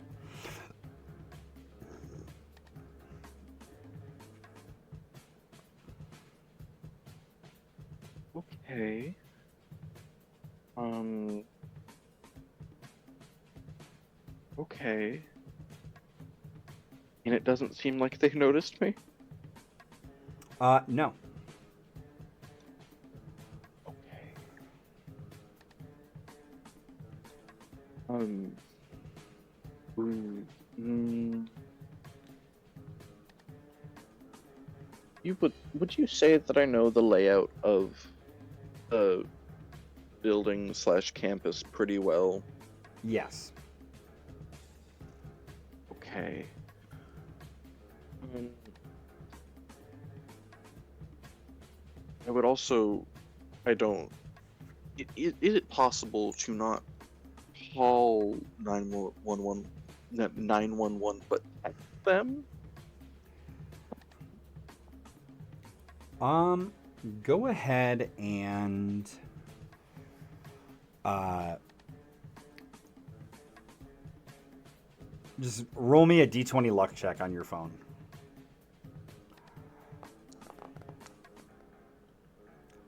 You don't have service right now. Yeah.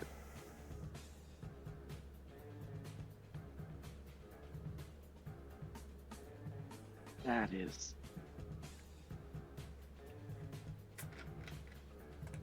Um. I guess I'm gonna like open my notes app. Brightness all the way down, obviously. Um, and like type down like what like general description like what happened uh with the door and stuff and follow along. Try to see where they're going, or at Okay. least see if like get a plate like what the license plate for their vehicle is. Hopefully. Okay, go ahead and roll me another stealth check. Okay. So as you are following them, you notice they're moving pretty quick, which isn't a big deal. You I mean, you've been doing a lot of running to build up your stamina for dancing, especially at the prompting of the professor. And so you're able to like kind of keep pace, but as you guys hit the parking lot, you in your haste to follow them forget about a piece of the sidewalk that like for the entire 6 years you've gone to school here has been like popped up by about a good like 2 to 3 inches and like hasn't been fixed and repaved, and you trip and your phone flies out of your hand and just like clatters onto the cement. Hearing the sound, they stop and look back and see you.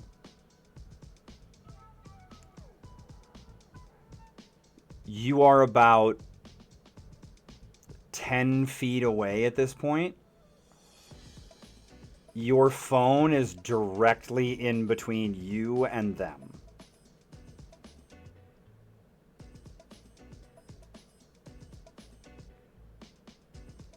Hey, what can I get an idea of what their immediate thoughts on seeing me trip and fall are?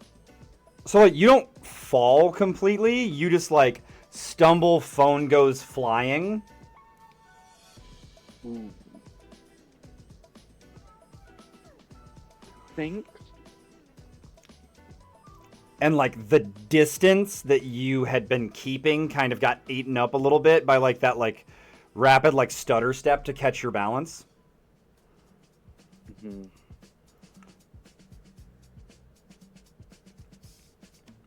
I think God, trip over thing, drop my phone. I think I'm gonna I'm gonna be like just kind of like just thinking out loud.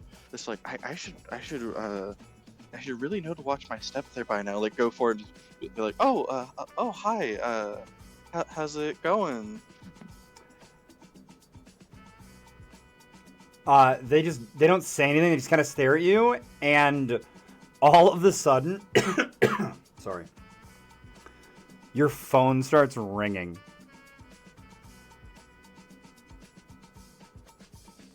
Who's calling? It is Mason, your little brother.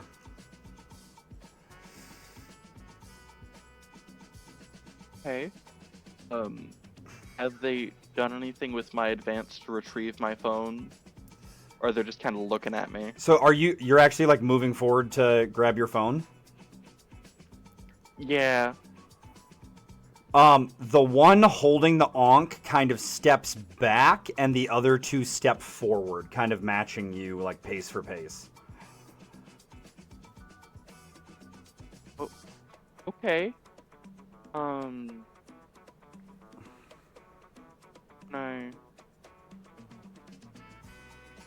Does it look like they're going for my phone, or just coming, like, towards me, closing the distance? You can make an insight check if you'd like.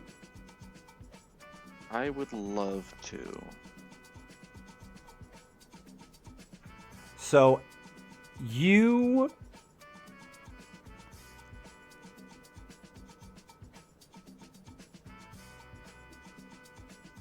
notice that they're not, like, they were surprised, but after that initial surprise, there was like a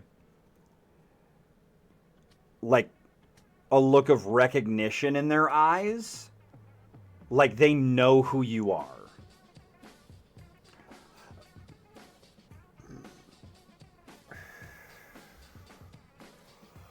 Oh? From what little I can see of their faces, would any of them happen to bear any sort of resemblance to some of the archaeologists that I met on that dig that I went on? No. No? No. Okay. Hmm. They look like they recognize me? Not that they recognize you, but like they know who you are. Like They know who I am. like this, like the look they're giving isn't like a look of, oh, this is some random person that was walking out of the building.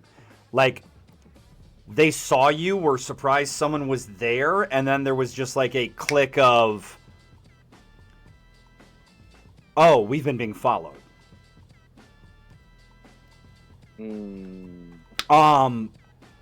Go ahead and give me a history check, though.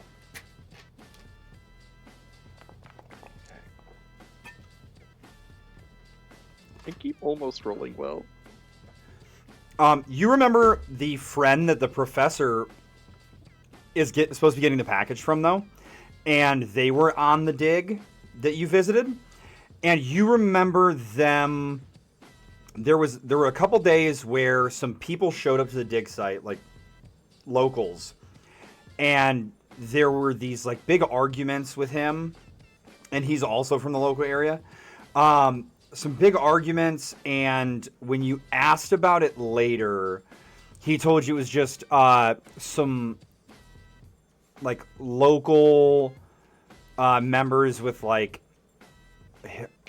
deep historical family ties to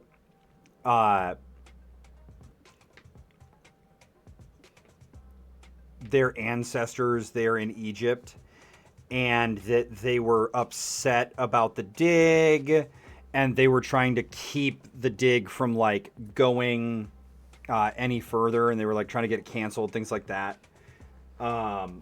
And they were also very unhappy with the fact that there were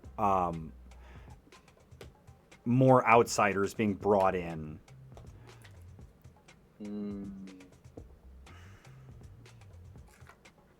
I see. Huh.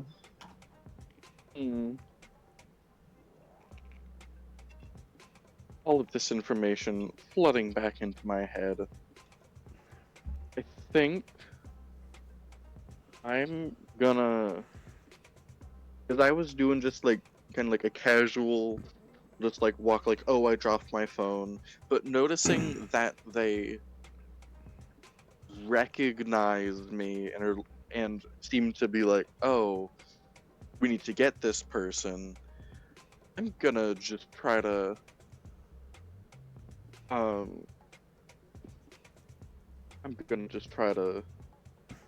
like book it to my phone, pivot, run. Go ahead and give me a acrobatics check.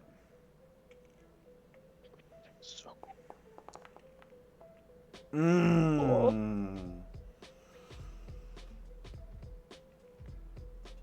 little scared, it seems. So you book it in there.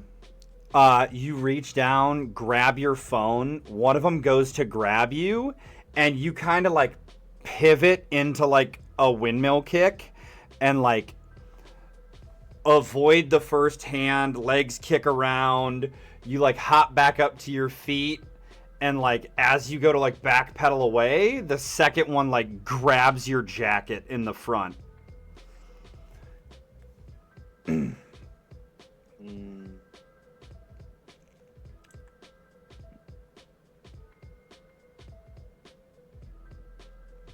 And I try to get the hand off my jacket.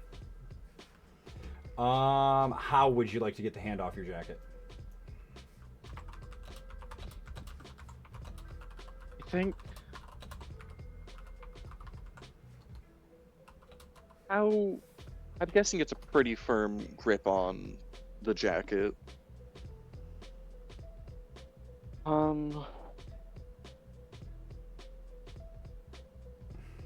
Hmm. Honestly, no. I think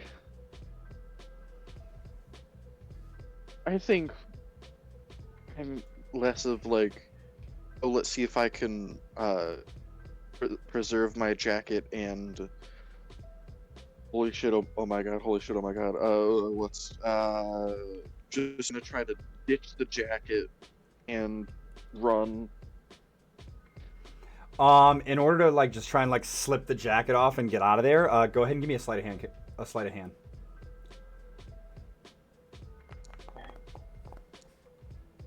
Ooh,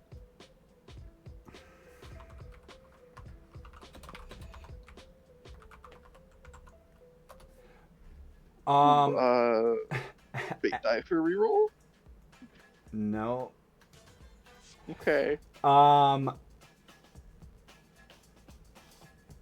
as you go to like twist to try and pull your jacket off, you like your elbow gets caught in the sleeve and you wound up like actually like tangling yourself in closer, and they like quickly like the slack that's been created with the jacket now, they like wrap it around you, securing their hold on you tighter.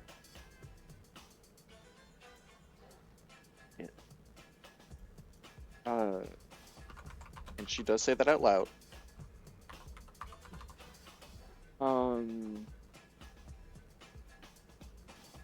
شيفتر الشكل. Oh, what's going on?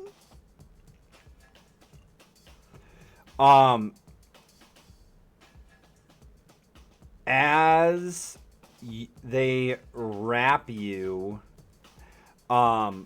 they grab you by the hair and they pull your head back, and like you're kind of like looking eye to eye with them, like you're not directly like chest to chest straight on with them, you're like kind of at an angle, almost to where they're like to your side, and they look you like eye to eye, and all of the sudden there is this like look of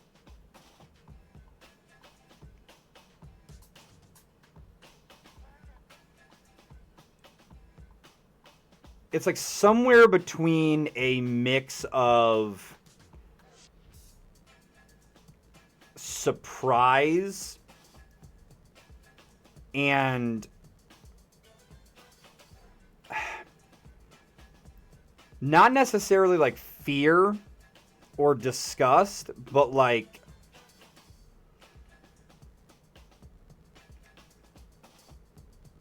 you know that look like when somebody's superstitious about something and they're like, get that away from me.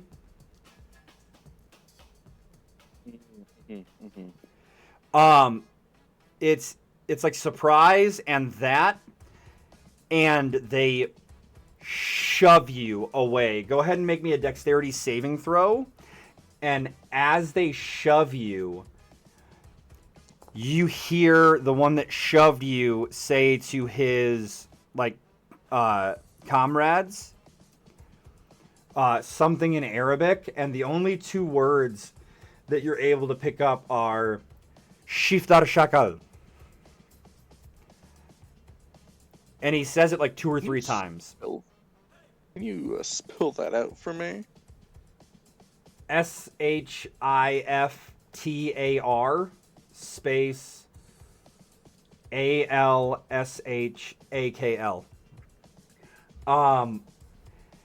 And Shiftaralshakl. Yep. Shiftar Shakal. And you tumble onto your ass. Phone still clutched in your hand. Jacket like now all like twisted up over your head and shit. And you hear them start moving. Away from me? Or coming at me? You can go ahead and give me a perception check at disadvantage since you just like hit your head a little bit, falling down, and the jacket's all wrapped around your head now. That's understandable.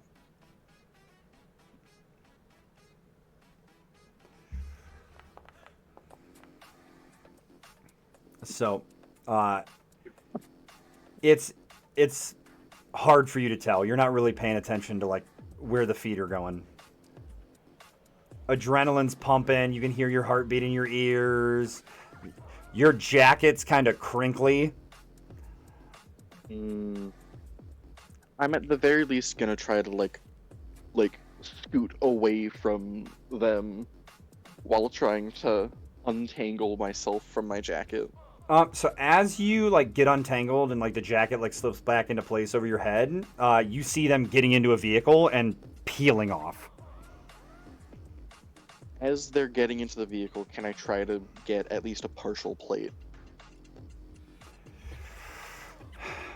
Go ahead and give me a sleight of hand again. Sleight of hand. You quickly kind of like hit the side button to pull the camera out on your phone that the fancy new iPhones have, and like you snap a couple pictures. Do you immediately check them, or are you doing something else?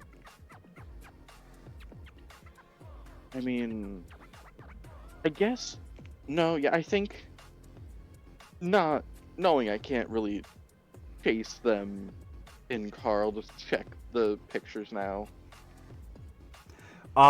They're extremely blurry. That's not great. I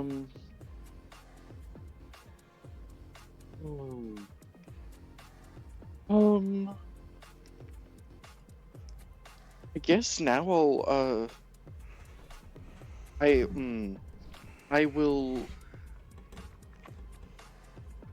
text Mason that I'll call him back in a little bit, and then I'm gonna call the cops and try to explain what happened. So as you're sitting there texting Mason, you hear footsteps walking up, and you hear a familiar voice go, Harper? Why are you sitting on the ground outside? Hey, Professor. I guess first question, why weren't you answering your phone? As you look up from your phone over at him, walking up down the sidewalk, there is a beautiful Hispanic woman walking with him. And he goes, Never mind, that would be why. he goes, this is my friend, Sophia from out of town. I was held up, meeting her for dinner, and wound up, not making it in time to receive the package myself. They said they left it on my desk. My phone died some hours ago. So, I came to check on you because you weren't answering, and some people broke into your office. Oh? And yeah, I'm guessing they left with what I'm guessing was the thing in the box. It was like an ankh that looked like it might have been a necklace. At some Oh. point.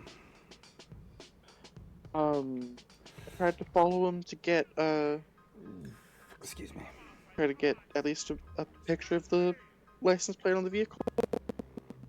He kept on the gesture. I'm probably a bit more aware of that by now. Um, yeah, they ended, ended up kind of grabbing my jacket. They said something that they seemed to be speaking Arabic, said like, shifter, oh, ashakal? Oh, shakal? Something like that? I didn't, yeah, I'm confused. They kind of threw me over here, left. I got some very blurry pictures. Yeah, The professor like reaches down a hand to help you up. I'll accept it and stand up. And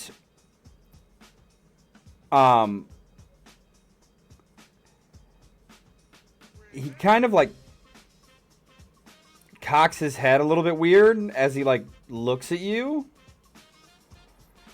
And he's, well, let's go check the office. Let's get back inside. Okay. In case they come back for who knows why.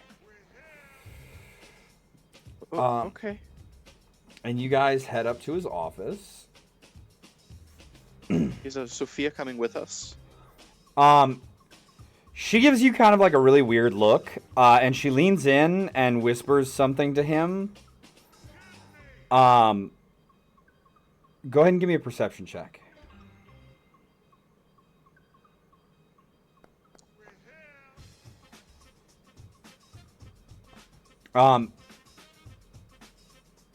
You hear her whisper, and it sounds like Spanish or maybe Portuguese, but there's something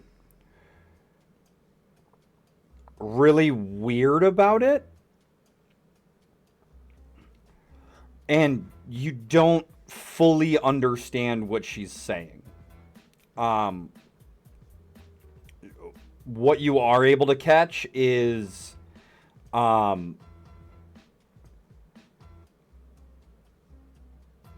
essentially like artifact, dangerous, and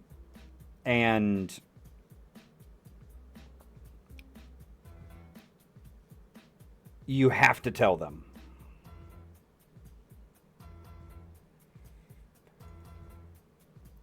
She gives him like a peck on the cheek, and she heads off.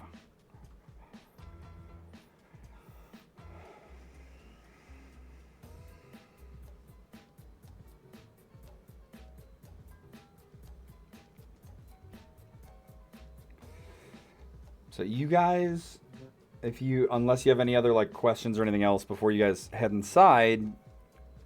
I mean, not at the moment. I think my head's still just kind of reeling from everything that has happened. I guess I finished sending the text to Mason. Okay. You finish sending the text. You guys head up to the office, and as you come up to the door, he just kind of like looks at like the shattered portion of the door frame and just kind of and like sucks his teeth a little bit at it. He pushes the door open and he walks inside, and you see the wooden crate that the Ankh was in sitting on the desk with like the packaging and stuff. The rest of the office has been kind of like rifled through. Papers are tossed all over the place. Luckily, nothing on the shelves is like busted or like knocked over. He walks up to the box, and go ahead and give me an Arcana check. Arcana.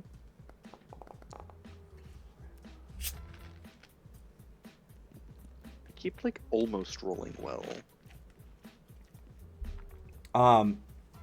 His body's kind of between you and the box, so you can't really see what he's doing.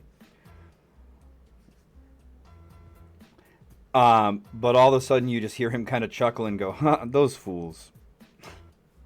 So easily deceived. And he,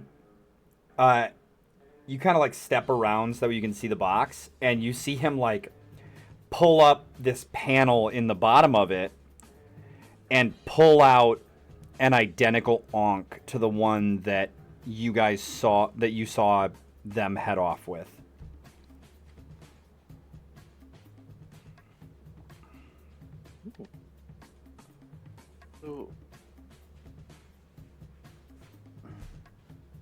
So, wait. It got a fate? Yes, we anticipated some, potential theft, and so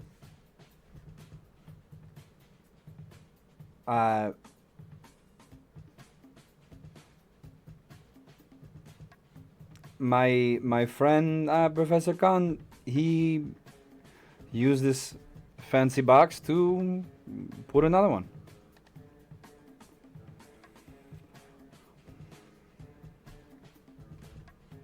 Okay then.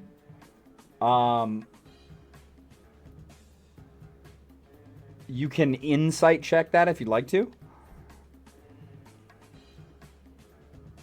I mean,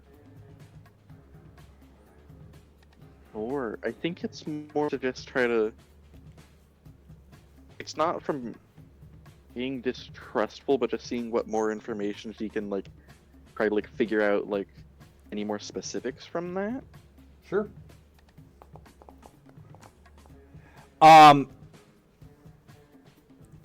That box looks like a standard shipping box. There doesn't look to be anything special about that box. And Can I look in the box? Does it look like there was actually a false bottom? it looks like there's a little hollow in the bottom of the box. However, the way he explained it doesn't quite sit right with you. And it doesn't look like the Ankh would fit into that small opening that you're seeing. Yeah, Harper just looks very confused. It's looking between the Ankh and the little compartment that looks like it shouldn't fit, and just how did that fit in? How? He goes, we should get this to the museum. It will be safer there. Okay.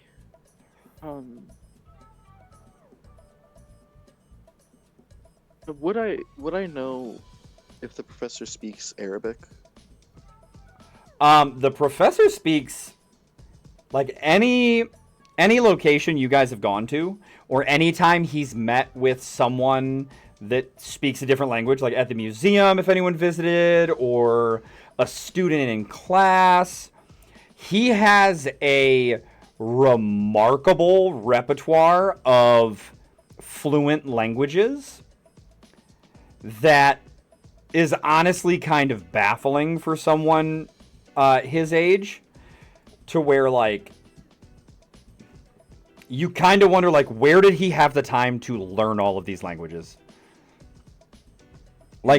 There's never been a point where he wasn't able to speak a language that somebody else spoke to him. Oh.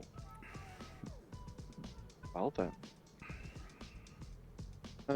I guess as we are going to the museum, I'll just ask again, do you what does Shiftar al-Shakal mean? Or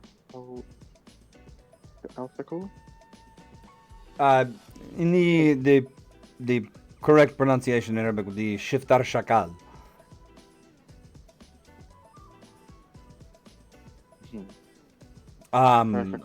It means he goes, I think they were trying to be rude. It means shapeshifter. Oh, what? I. Huh. What? Guess I just pass really well until they're up close. Yeah. That's probably it. That's probably it. I. Did I insight that? Sure. It's like he was way too quick to be like, yeah, that. It's like, what? You're pretty rattled. That's fair. And now that the adrenaline's starting to wear off, you're also getting kind of tired. And it's like, yeah, that's probably what it was. I look at him confused, just like, what? Just the way you said that, huh?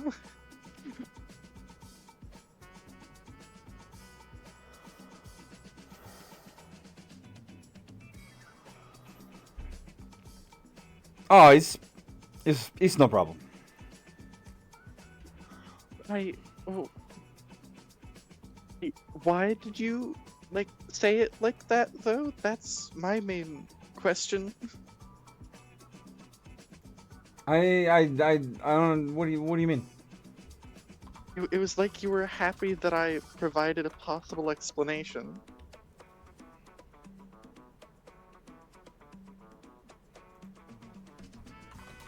That you didn't think that that's what it actually was.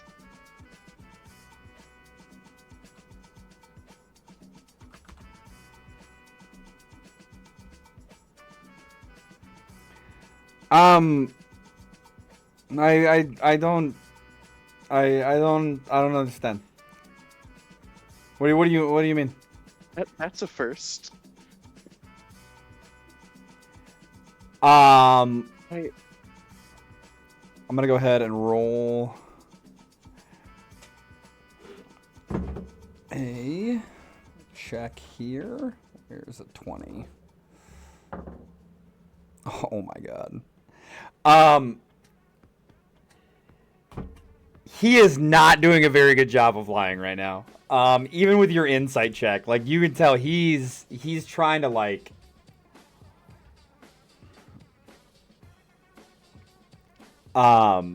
he's trying to get you to like let it go. I literally just want any sort of explanation. Mi Dios.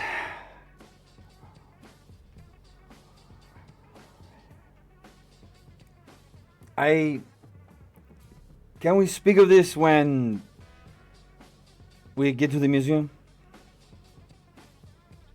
Or what, we can't talk on the way? We are almost there. Okay.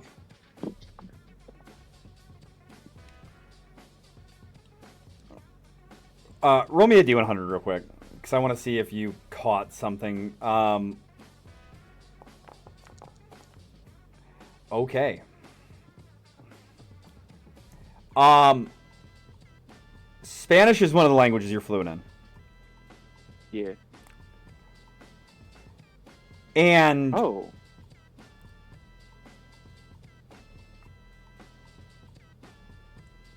you notice that, like, normally when somebody, like, a native Spanish speaker is, like, exasperated and they say the words that he just said, they say it differently. They say, Dios mío.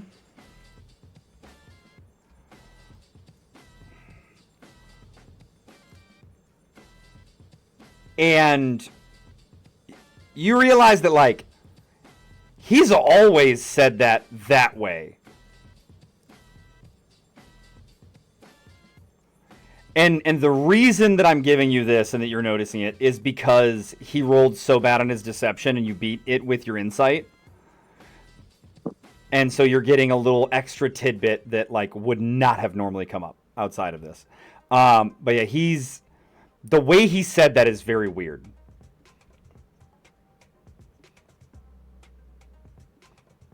You guys hit the museum. You go through one of like the service entrances that are for staff only. Head down into the storage area.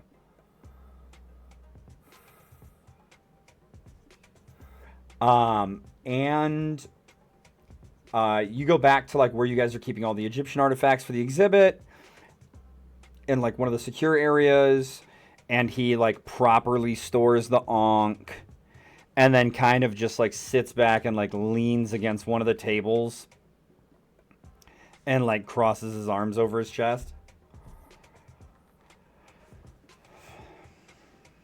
He's good. We made it. It's no more problems. Yep, he's good. Okay, you said we'd talk when we got here? Oh yeah. You wanted to know how to properly say it in Arabic. He's Shiftar Shagal. No, That's how you say it. Yes. That's not what I was asking. You know that. Mi Dios.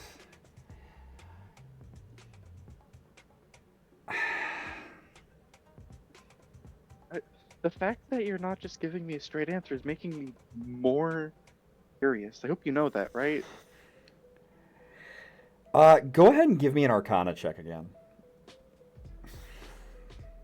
I don't know. Much better. Like all of a sudden, like you're confronting him, and you are more focused,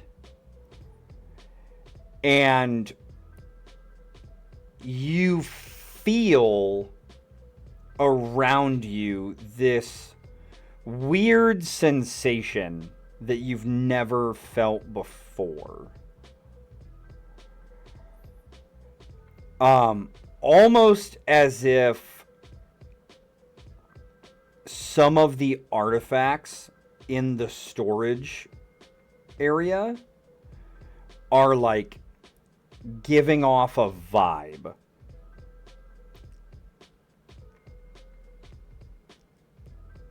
Very particularly, for instance, the Ankh is giving off some kind of like weird feeling.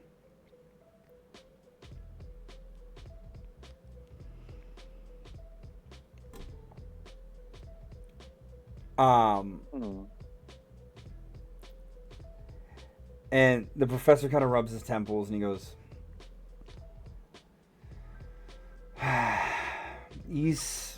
This is why I do not take assistance.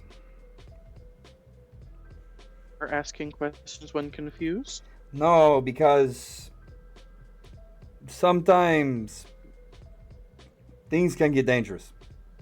And Really? there are things that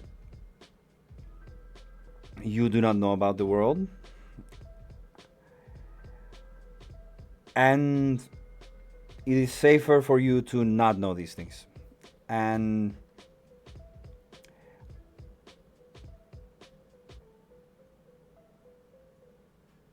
normally Interrupting. Is it just me, or are some of the artifacts in here giving off like weird vibes?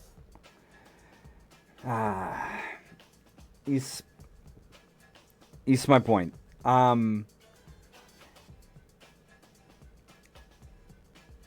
What? Normally I would at this point just push you to another professor, but it's too late. You are starting to you are starting to pierce the veil and realize things, and so it's too late for going back to normal. What? he kind of like looks around the room.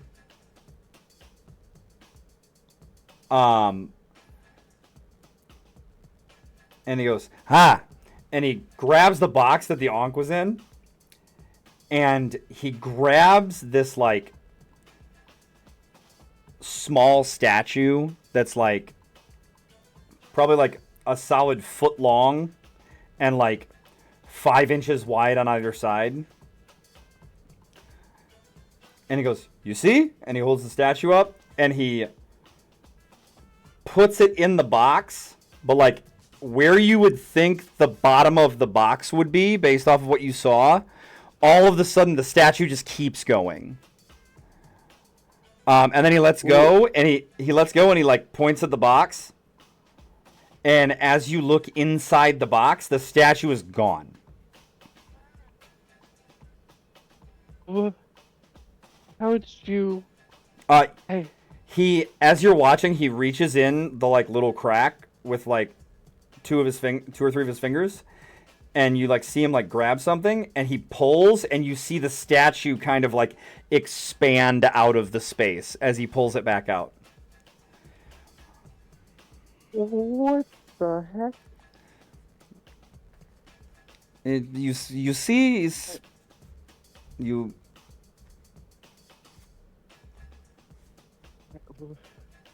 How did that fit in there? He, like, waves his hands a little bit, and he's like, "Magic!" I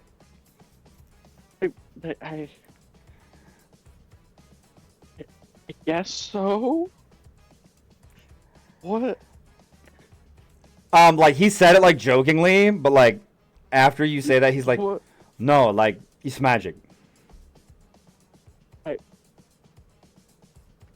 Why'd you say it like it was a joke then? He's funny. This is a lot to take in. Oh, you think that is lot? The Shiftar Shagal. The person of 2 spirits, the feeling you have that you're not as you are or as you should be. Huh?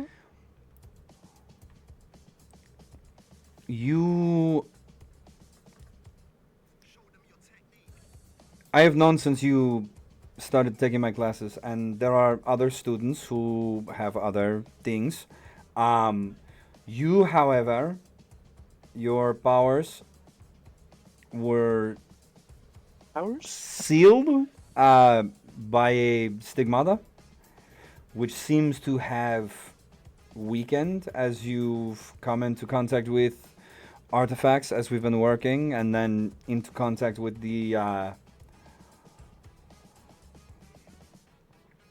disgruntled people that broke into my office, and you are now able to start piercing the veil.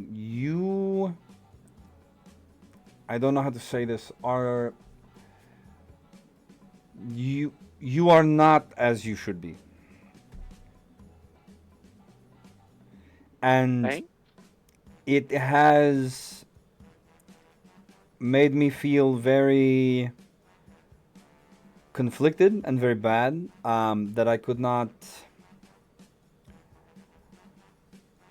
personally open your eyes to the truth.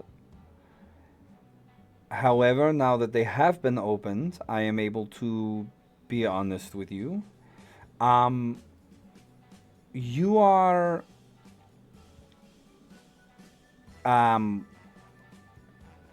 what they say in English as you are a changeling.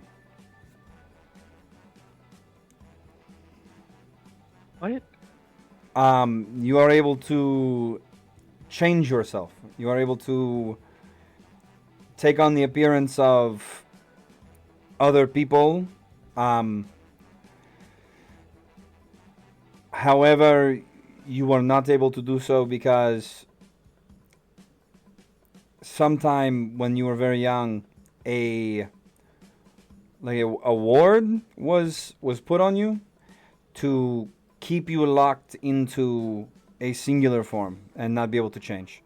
Um, the changelings, they are, if you think magic is crazy, they are, you know, the Celtic lore, the mythology, A bit. the Fae. I just kind of widen a bit more. It's like, yeah. You changelings are Fae creatures. They come from the lands of the Tuatha De Danann, the Celtic gods. They are the descendants, and they come in many forms. Fairies and leprechauns and the the stinky red cap. They're very rude. They like to kick and to make blood and yeah. But yes, you are not human.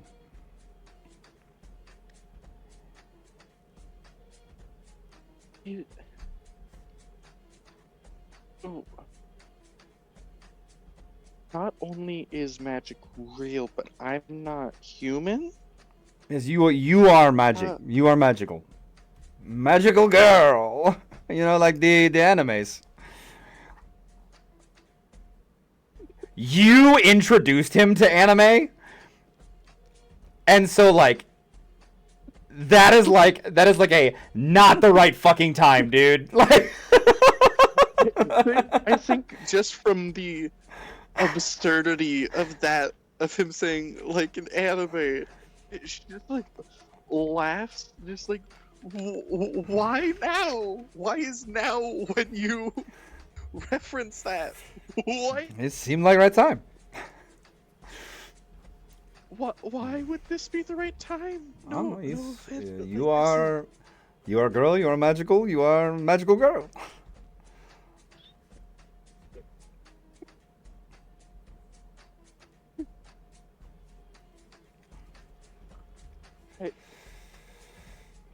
Wait, is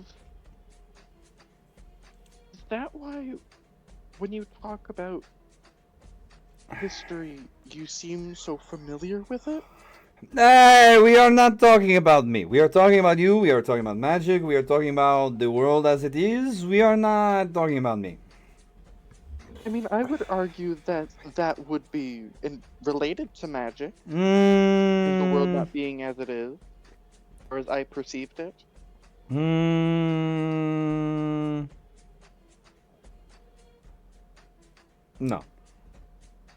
No? No.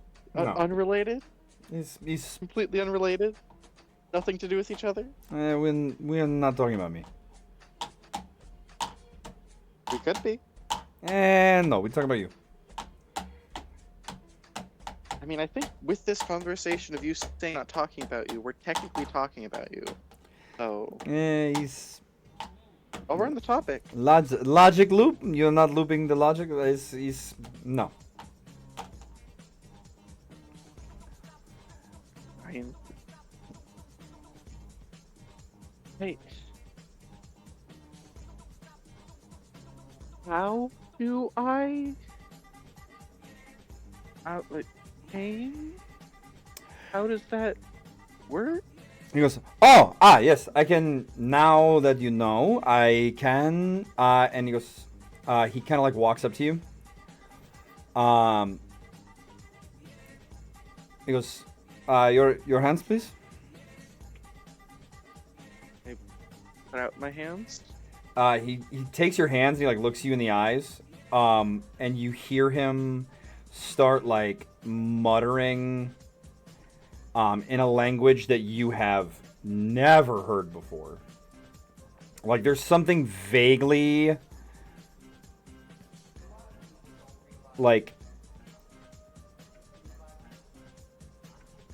Spanish about it, or like vaguely like a Native American dialect about it. It's hard to pick up.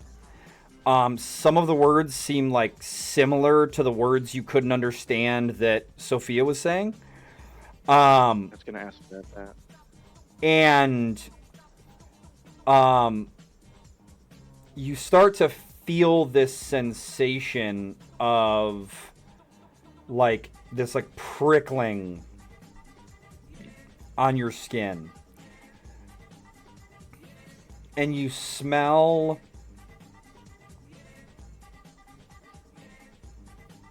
this scent of go ahead and give me a perception check.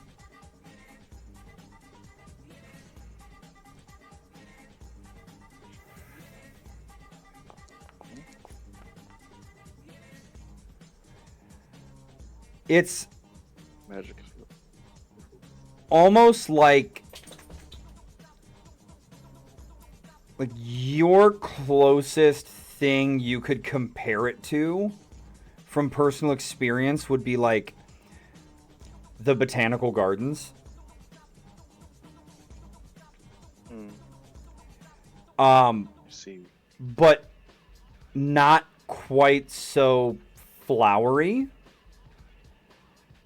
And almost like a slight hint of like when you go to the Audubon Zoo and you go through like the reptile exhibit, there's almost like a slight hint of like that like muggy, damp feeling and smell. And then all of a sudden it like feels like there's like this like weight kind of like it feels like your mind, there was like something heavy in your head and it just kind of disperses.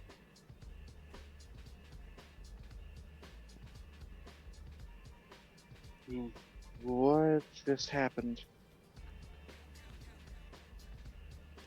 He kind of takes a step back and like blinks a little bit and looks at you and he goes, "Oh, this was true. This was true." And you look in the mirror that he kind of points to, like this old, like Victorian looking mirror that's over on one of the other shelves.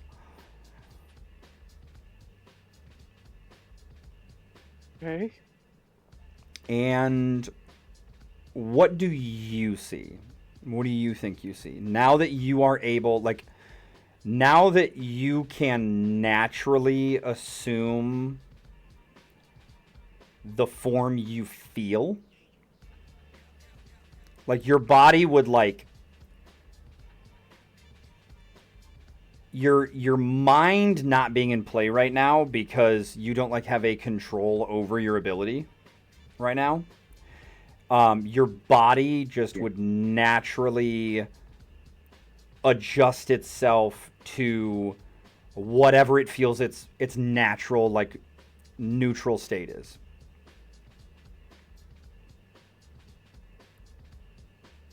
Now, I'm guessing we're not talking just standard D&D changeling.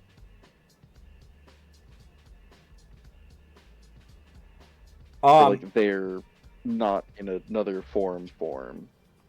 No, so like it wouldn't be like some little weird gray person. Like you would have a like you have think more like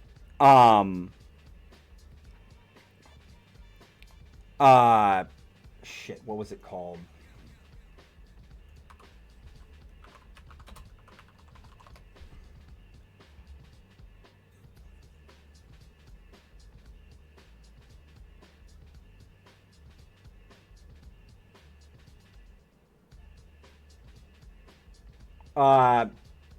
A metamorphosis, kind of like Tonks from Harry Potter, except for on a like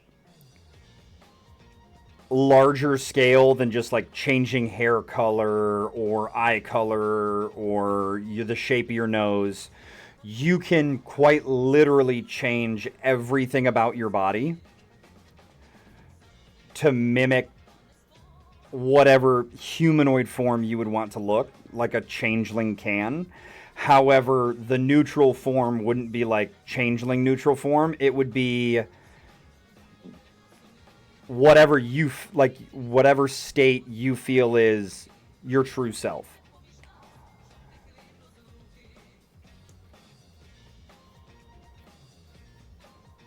Boy, that is quite a thing. So whether that's completely different from the way you looked before, or if it's just similar to the way you looked before, but potentially now like fully in a biological female form, or whatever you would like it to be. That is now what your neutral appearance is. So I think yeah, go ahead.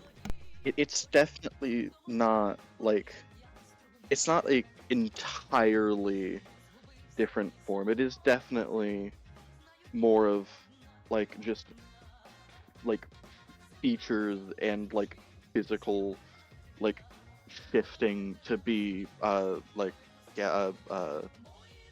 biological like female form, maybe getting a little bit shorter, but generally the same.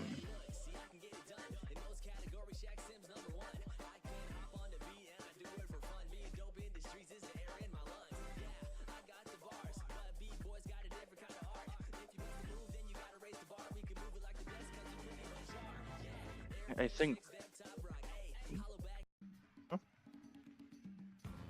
I had to shift the song. There was too many words in that. I didn't want it to get like picked up by the thing. So just a general shift. I mean, maybe a little bit shorter, more petite, and more like just definitely biologically female.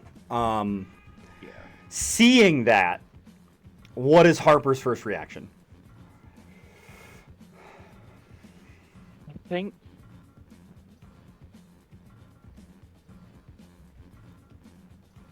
first just like confused by like, wait, that I look like me, but like something's a bit different. And I think like as she's like looking at herself in the mirror, kind of like doing a little bit of like a turnaround, just like looking at her from different angles, as it's like slowly dawning on her, be like definitely starting to like ear up and like cry, but not like sad, happy. And she definitely goes and hugs Professor Q. There's no Rushes like over to him. no like jerk reaction to like check things and like confirm stuff or anything. Like, because I know like what my personal reaction would be if all of a sudden like my first reaction, because like we had talked about like Harper was pre any type of surgery or anything like that, and so like I know me like seeing that, I'd be like, wait a minute. That's a very fair point. I think what happens is what I said, hug. After that, she's just like, wait a second. Does that mean like turns away from the professor, checks down pants? Like fully like pulls pants away and looks down. And the professor just goes, see, this was true. It was true. You were definitely supposed to be girl. You are a señorita.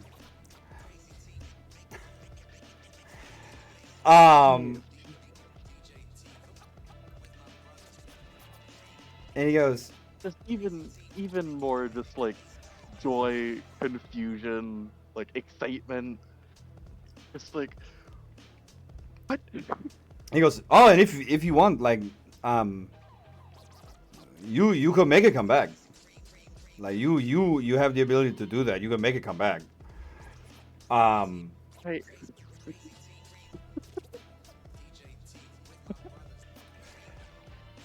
he goes. Um, also like not to harsh the vibe as you say. But this means that you have a lot more training to do now. What do you mean by training? Oh, like they will be coming back.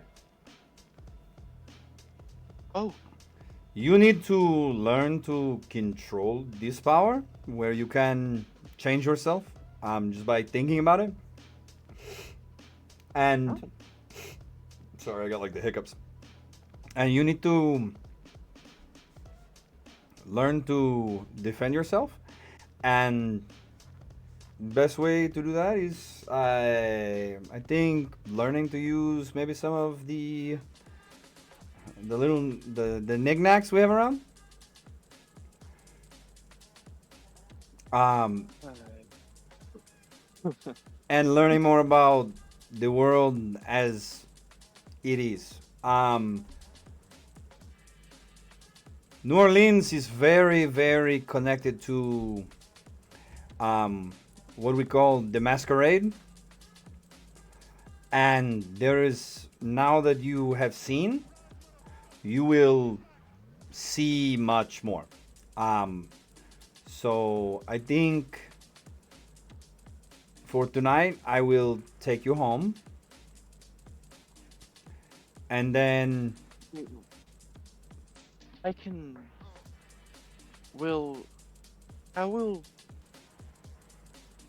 How does me changing what I look like to other people that can't see, like my family? I mean, they will see you as you are.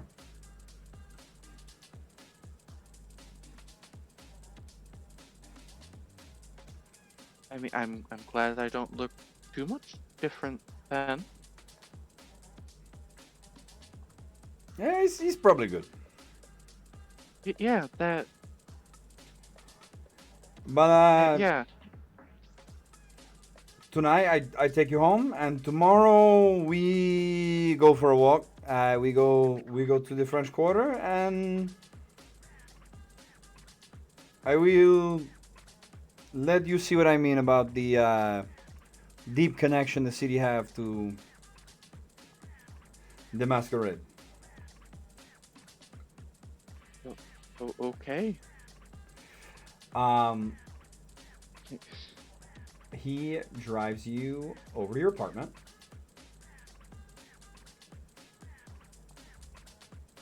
You head inside. Greeted by any pets or anything? Mm, I think. I think Harper definitely has a cat.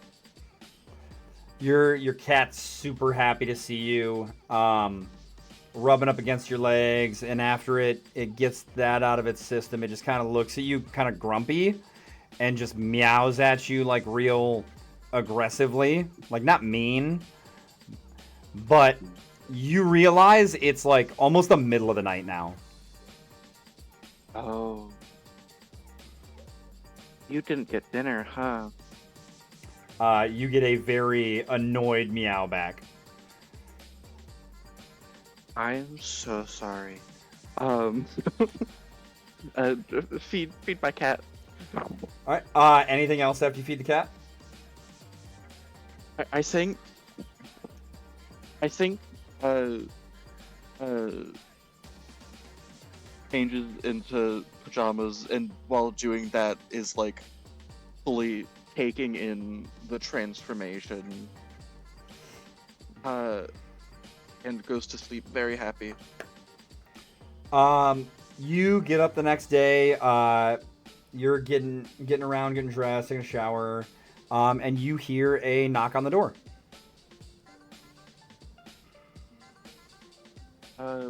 Yeah, I'll finish like making sure I'm like dressed and or just presentable, and I think as approaching the door, just like starts to reach like just to open it, but then thinks like, oh, there's the people, the people from last night, and I'm assuming the apartment door is like a peephole or something.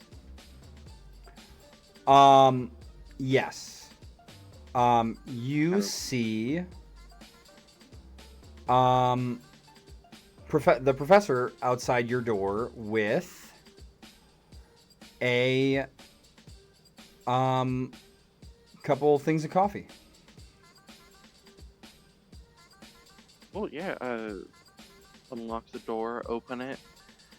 Hey, uh, long time no see. Yeah, I bring you coffee. We go for that walk. Yeah, yeah. Sounds like you've got a lot to tell me about. Oh, he's more show than tell.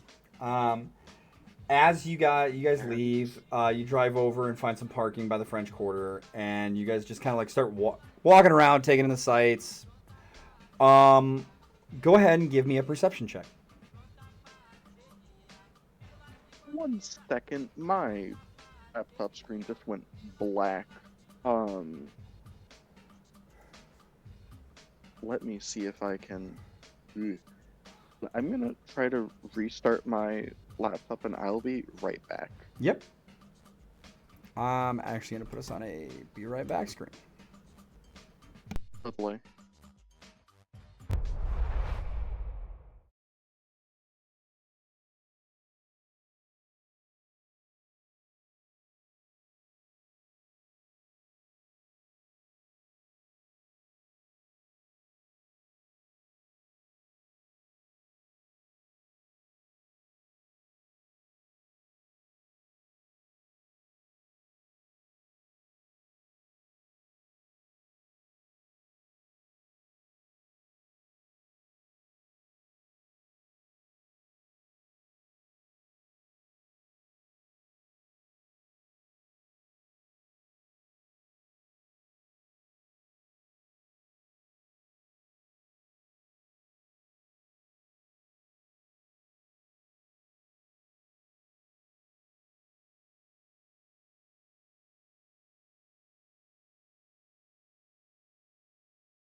All right.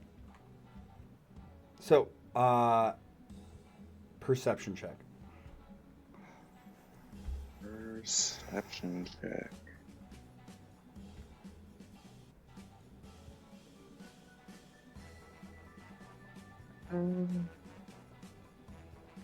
Oh.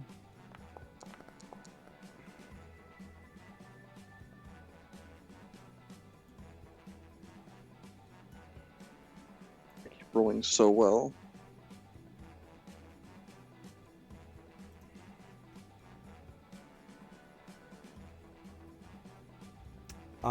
So as you guys are walking around, you start to notice like weird stuff. Like one guy, as you walk by, you see like this weird like shimmering like around him, and all of a sudden you notice like slightly like pointed ears, and then all of a sudden like they just kind of like shift back to being normal. Another guy, super tall, buff, and all of a sudden you see like mottled kind of green warty skin, and then back to normal.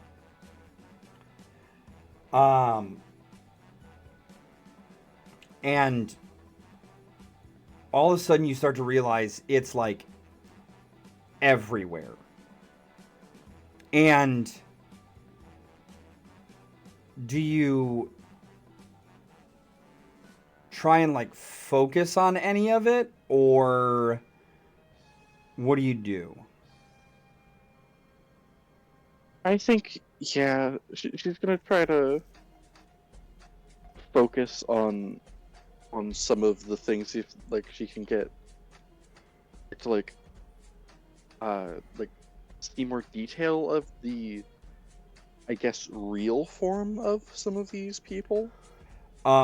So as you try to focus, you feel this like weird sensation of like resistance behind your eyes almost, and like a weird feeling in your head, and then all of a sudden it just disappears, and it's like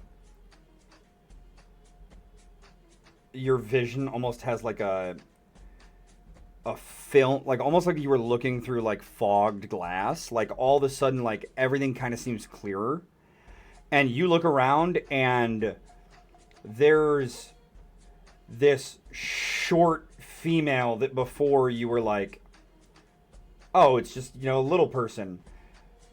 She's got a beard that she didn't have before, and like she's really muscular, not just like a short woman anymore.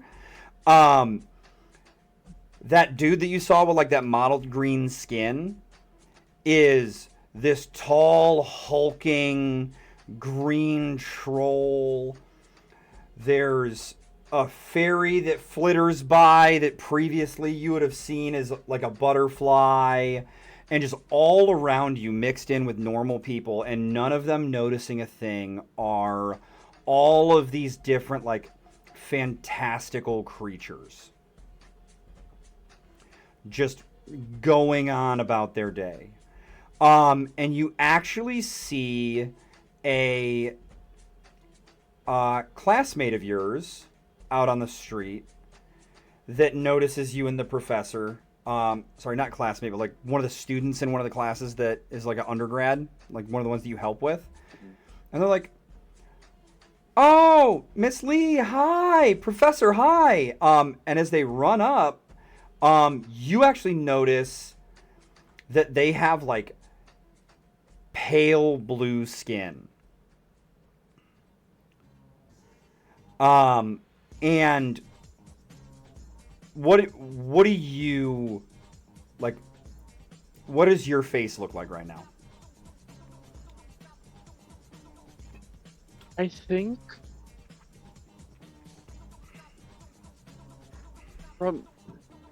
she just looked. I just looked so bewildered by like seeing things that I'd never seen before, and had just been like walking alongside me this whole time. And I think seeing the student like run up, she's trying to pull herself together. I don't know how well she's doing. But she's trying to be like, oh, hi.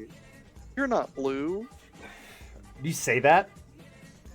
No. Oh, okay. That's just like her thought process. Like, okay, yeah, nope, not blue. As she gets closer and she's... Sorry, go ahead. No, you're good. Just like normal interaction, everything's fine. As she walks up and she's like waving, you notice there's like webbing between her fingers. Not like all the way up, but like to the first knuckle. And her nails are like a little sharp, and her teeth are sharp.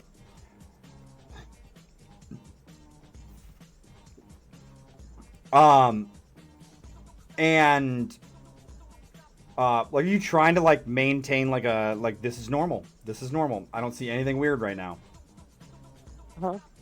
Roll me performance.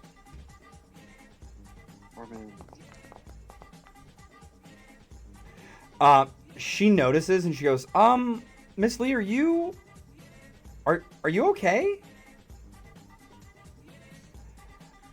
A lot's happened recently. And the professor leans and he goes, yes, Miss Tate, she can see now. And she like has like a sharp intake of breath and looks at you all wide-eyed, and she goes, and she like looks you up and down, kind of like noticing your changes for the first time. She goes, oh, well, welcome to the Masquerade. And she kind of gives you a wink. She kind of gives you a wink and like a little hug, and then she like hurries off.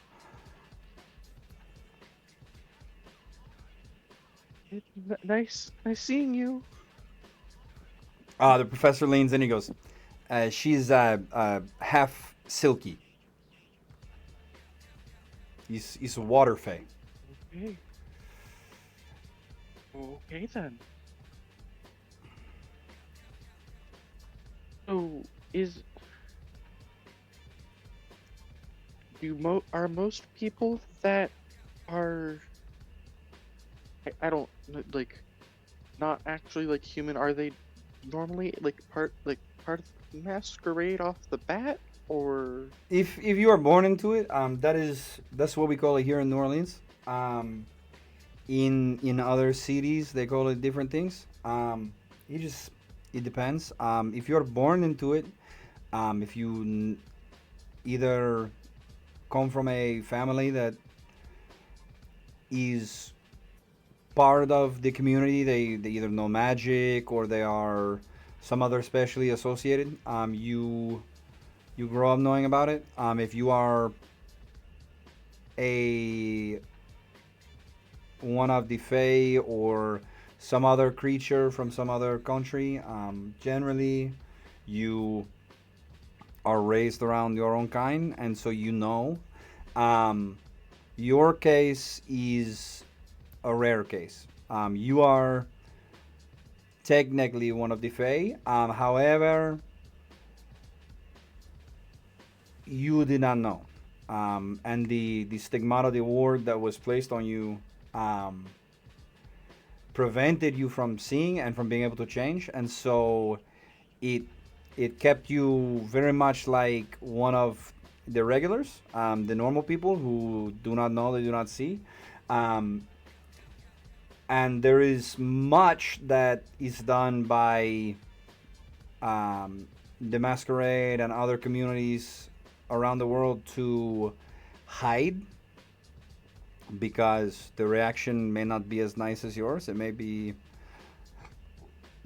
a little bit more violent, like the expansion of the Roman Empire, for instance, and then the follow-on expansion of the Holy Roman Empire was in part to eradicate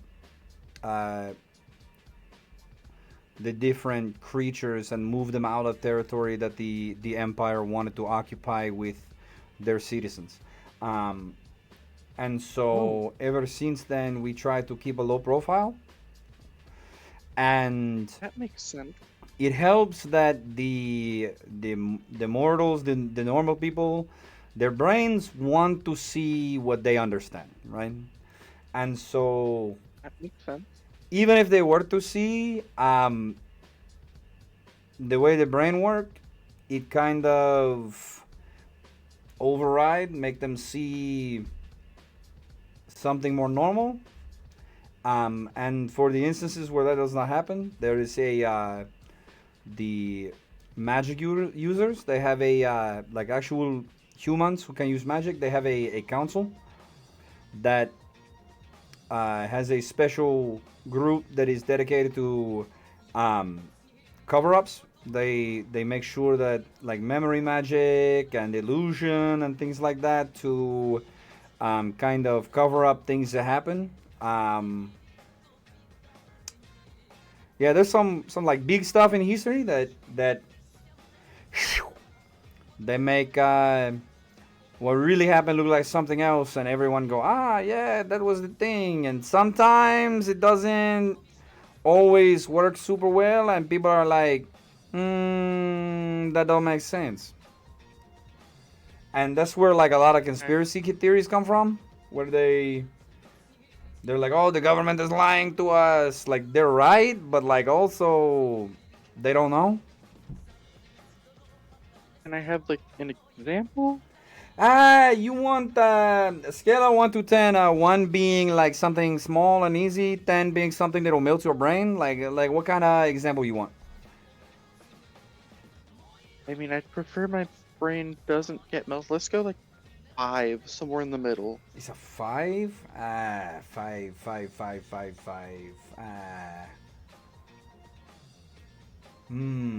5.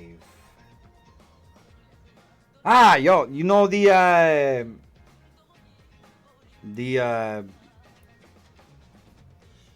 terrorist attack that happened a while ago, the big one with the towers. Oh, this is exactly what I was hoping for. Yeah? What they call it? The 9/11. Yeah, the 9/11. Oh. You know how they like, oh, the towers they fall weird, and the steel beams they melted, but jet fuel can't melt steel beams. I think I've heard some of those. Yeah, well, they're right. Jet fuel it can melt steel beams, but you know what can?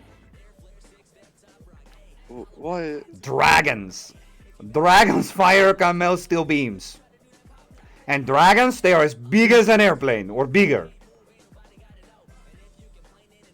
Dragons are real. Yeah. Ooh. Okay. Yeah, and it was the Ooh. it was dragons on 9/11.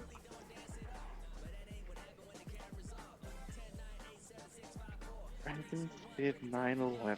It wasn't so much like the dragons did 9/11. Like it wasn't like a conspiracy by the dragons to like fuck those towers. There was just like a incident that happened that involved dragons that and the towers, and yeah, it's more complicated. It was not like, ooh, dragons are terrorists and the dragons did 9/11.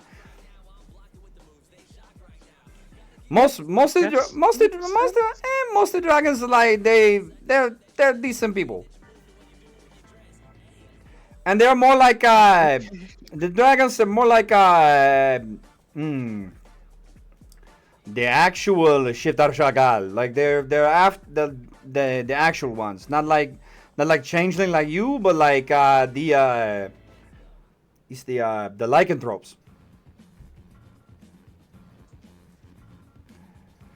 Wait. Like werewolves are real? Yeah. I don't know why I'm so surprised by all this stuff, but The guess there's it's more than just wolves, you know. Yeah.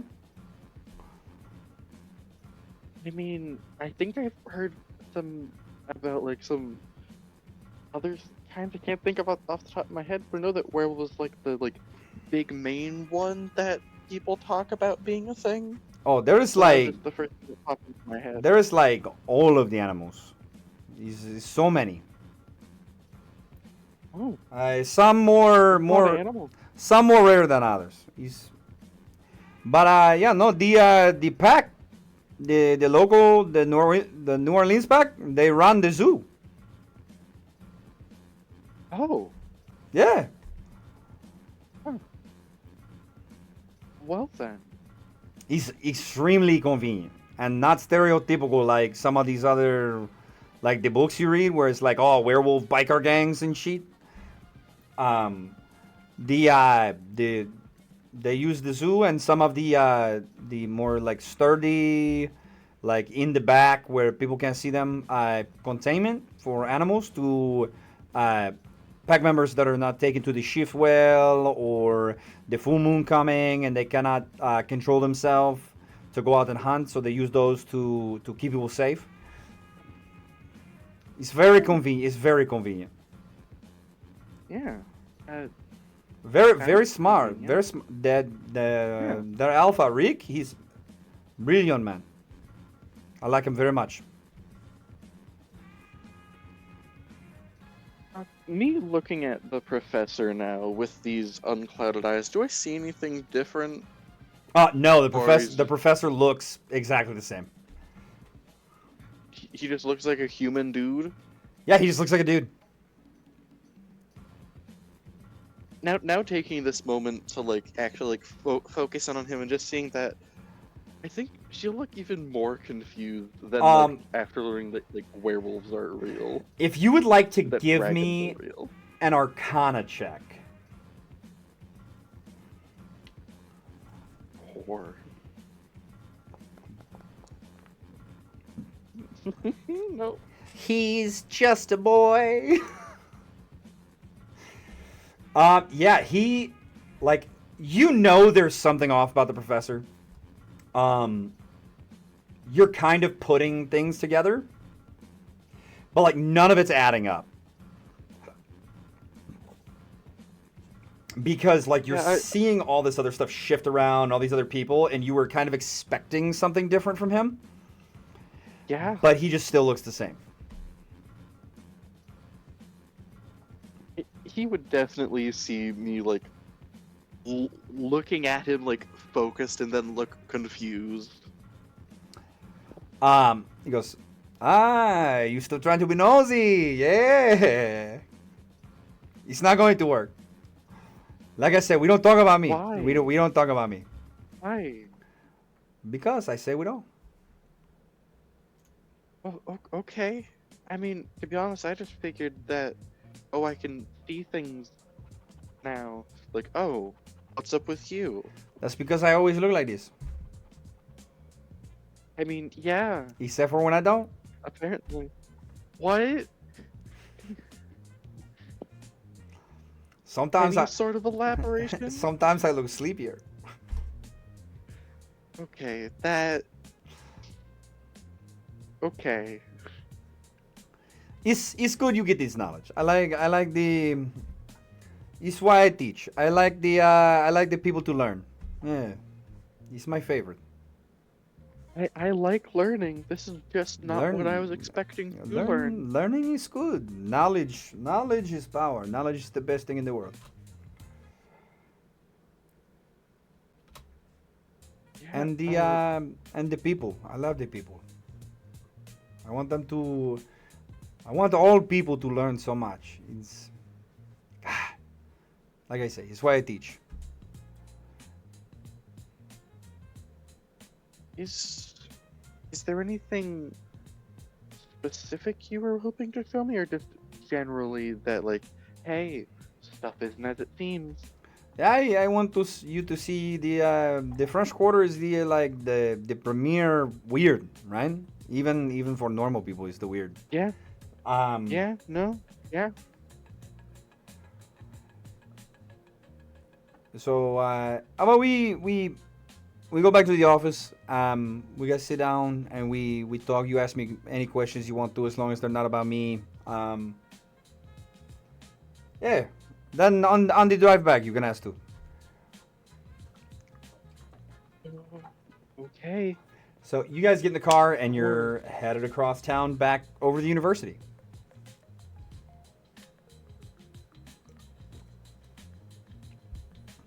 There are so many questions I can't. It's hard to grasp a specific one. You want me to just say things? I can just tell you things. Sure, I'm allowed to tell you now. Like before, I was not allowed, but someone else had to. But now, because I can tell you. Sure, I'll let you know if I have any questions. Yeah, so like dragons, they're real. The Fae, they real. Ghosts, the undead, they real. Oh, Pretty much anything you think of from any legend or mythology, real. Oh, the gods, real, all of them. yeah, I was about all of them. Yeah, all of Oh. them, all of them. Okay. There's Do like, they get along, or are they like? like some of them they get along, some of them they don't. The Greeks, kind of assholes. They don't get along with nobody. They think they're special. That makes sense. Thor, asshole. Oh, and there's like 15 different Jesus Christ. Like 15. 15? Oh, because they all of the different Christian churches, they all see him different. And so there's like 15 different ones. Maybe more, I don't know. But like there's Mexican Jesus, there's the Catholic Jesus, there's the Presbyterian Jesus, there's the Nazareth Jesus, Baptist. Yeah. Oh. I He's a good guy, Like, kind of I mean, boring, but yeah.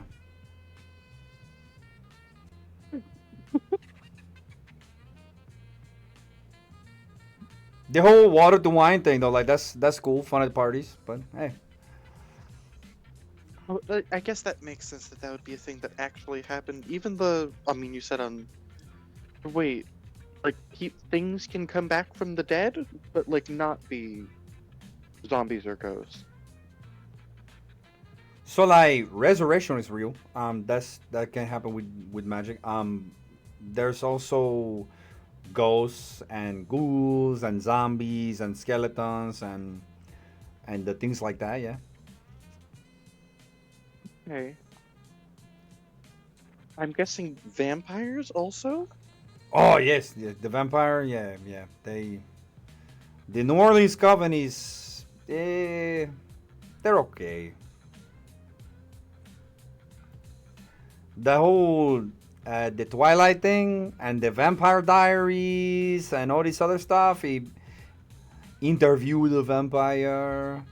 They were really angry about the whole Nosferatu thing. Oh, sorry, not that one. That one they like. It was the no, the one before that with the comic movie. What was what? Are we doing the shadows? Something like that? No. The comic book one. The one with the superheroes. Ah, Morbius. Morbius. They don't like the Morbius movie. That was too far. They were like ah. I don't think anyone liked the Morbius movie. No, I like the Morbius movie. It's Morbin time. Yeah. Now, do you like the movie or the memes around the movie? Hey, same. Okay. So, I mean, I'm trying to think of anything that you haven't told me that is like. When you said magic, that was like the first thing you said. Yeah, and it's the magic. The What magic come. Done. Magic come in many flavors. There's like the natural magic that you have to be able to change your form. There is like magic that you can put into items to do things. There is That like with the different artifacts and stuff. yes. And the artifact magic and magic people do can come in like different like types, like flavors. You have like nature magic that like the old druids did. That there are still some few people that continue the traditions of the druids.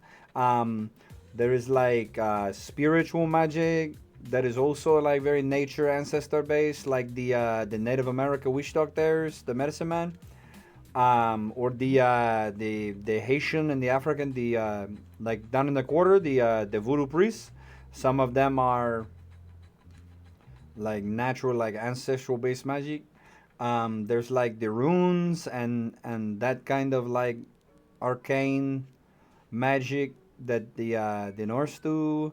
And then there's like the arcane magic, and that's like grabbing on and like warping the elements of the universe. And that's like what the wizards do.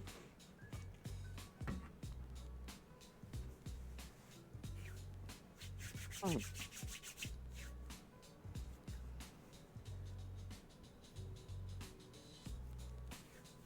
I, huh. This sure is a lot. What are what are like the basic things you think that I should know, or have you already like covered all of that? I mean, I think that we should not go too fast. That makes sense.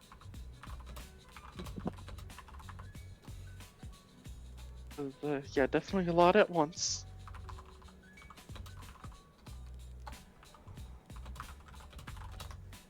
But yeah, he's way more fun when you know. I mean, I guess that makes sense. So like you guys pull up to the Uh, university at this point,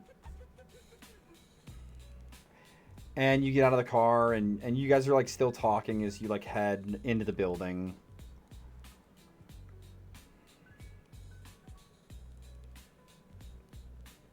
Anything else that like you're asking him or anything?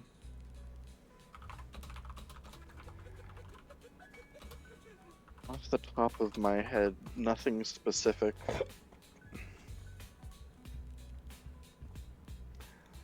Um. So as you head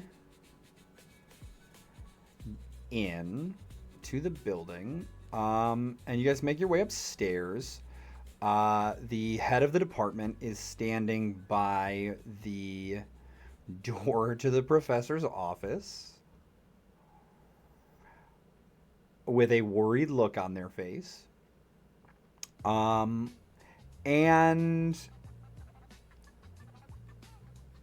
you see two cops with them.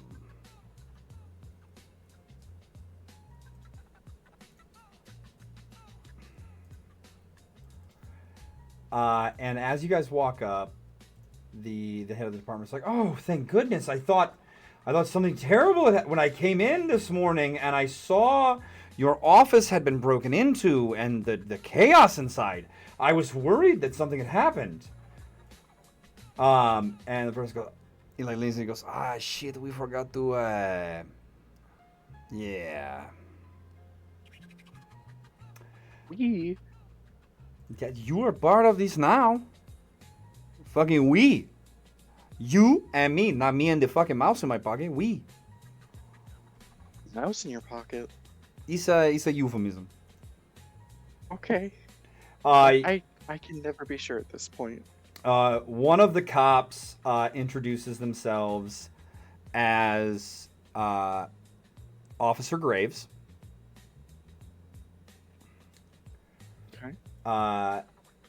He's a very like young, like still kind of bright-eyed cop. Obviously, like not as jaded as the other one, who I do not currently have a photo of Officer Dubois, who is kind of a like grizzled, older, like veteran officer, more in like his like late 30s, early 40s.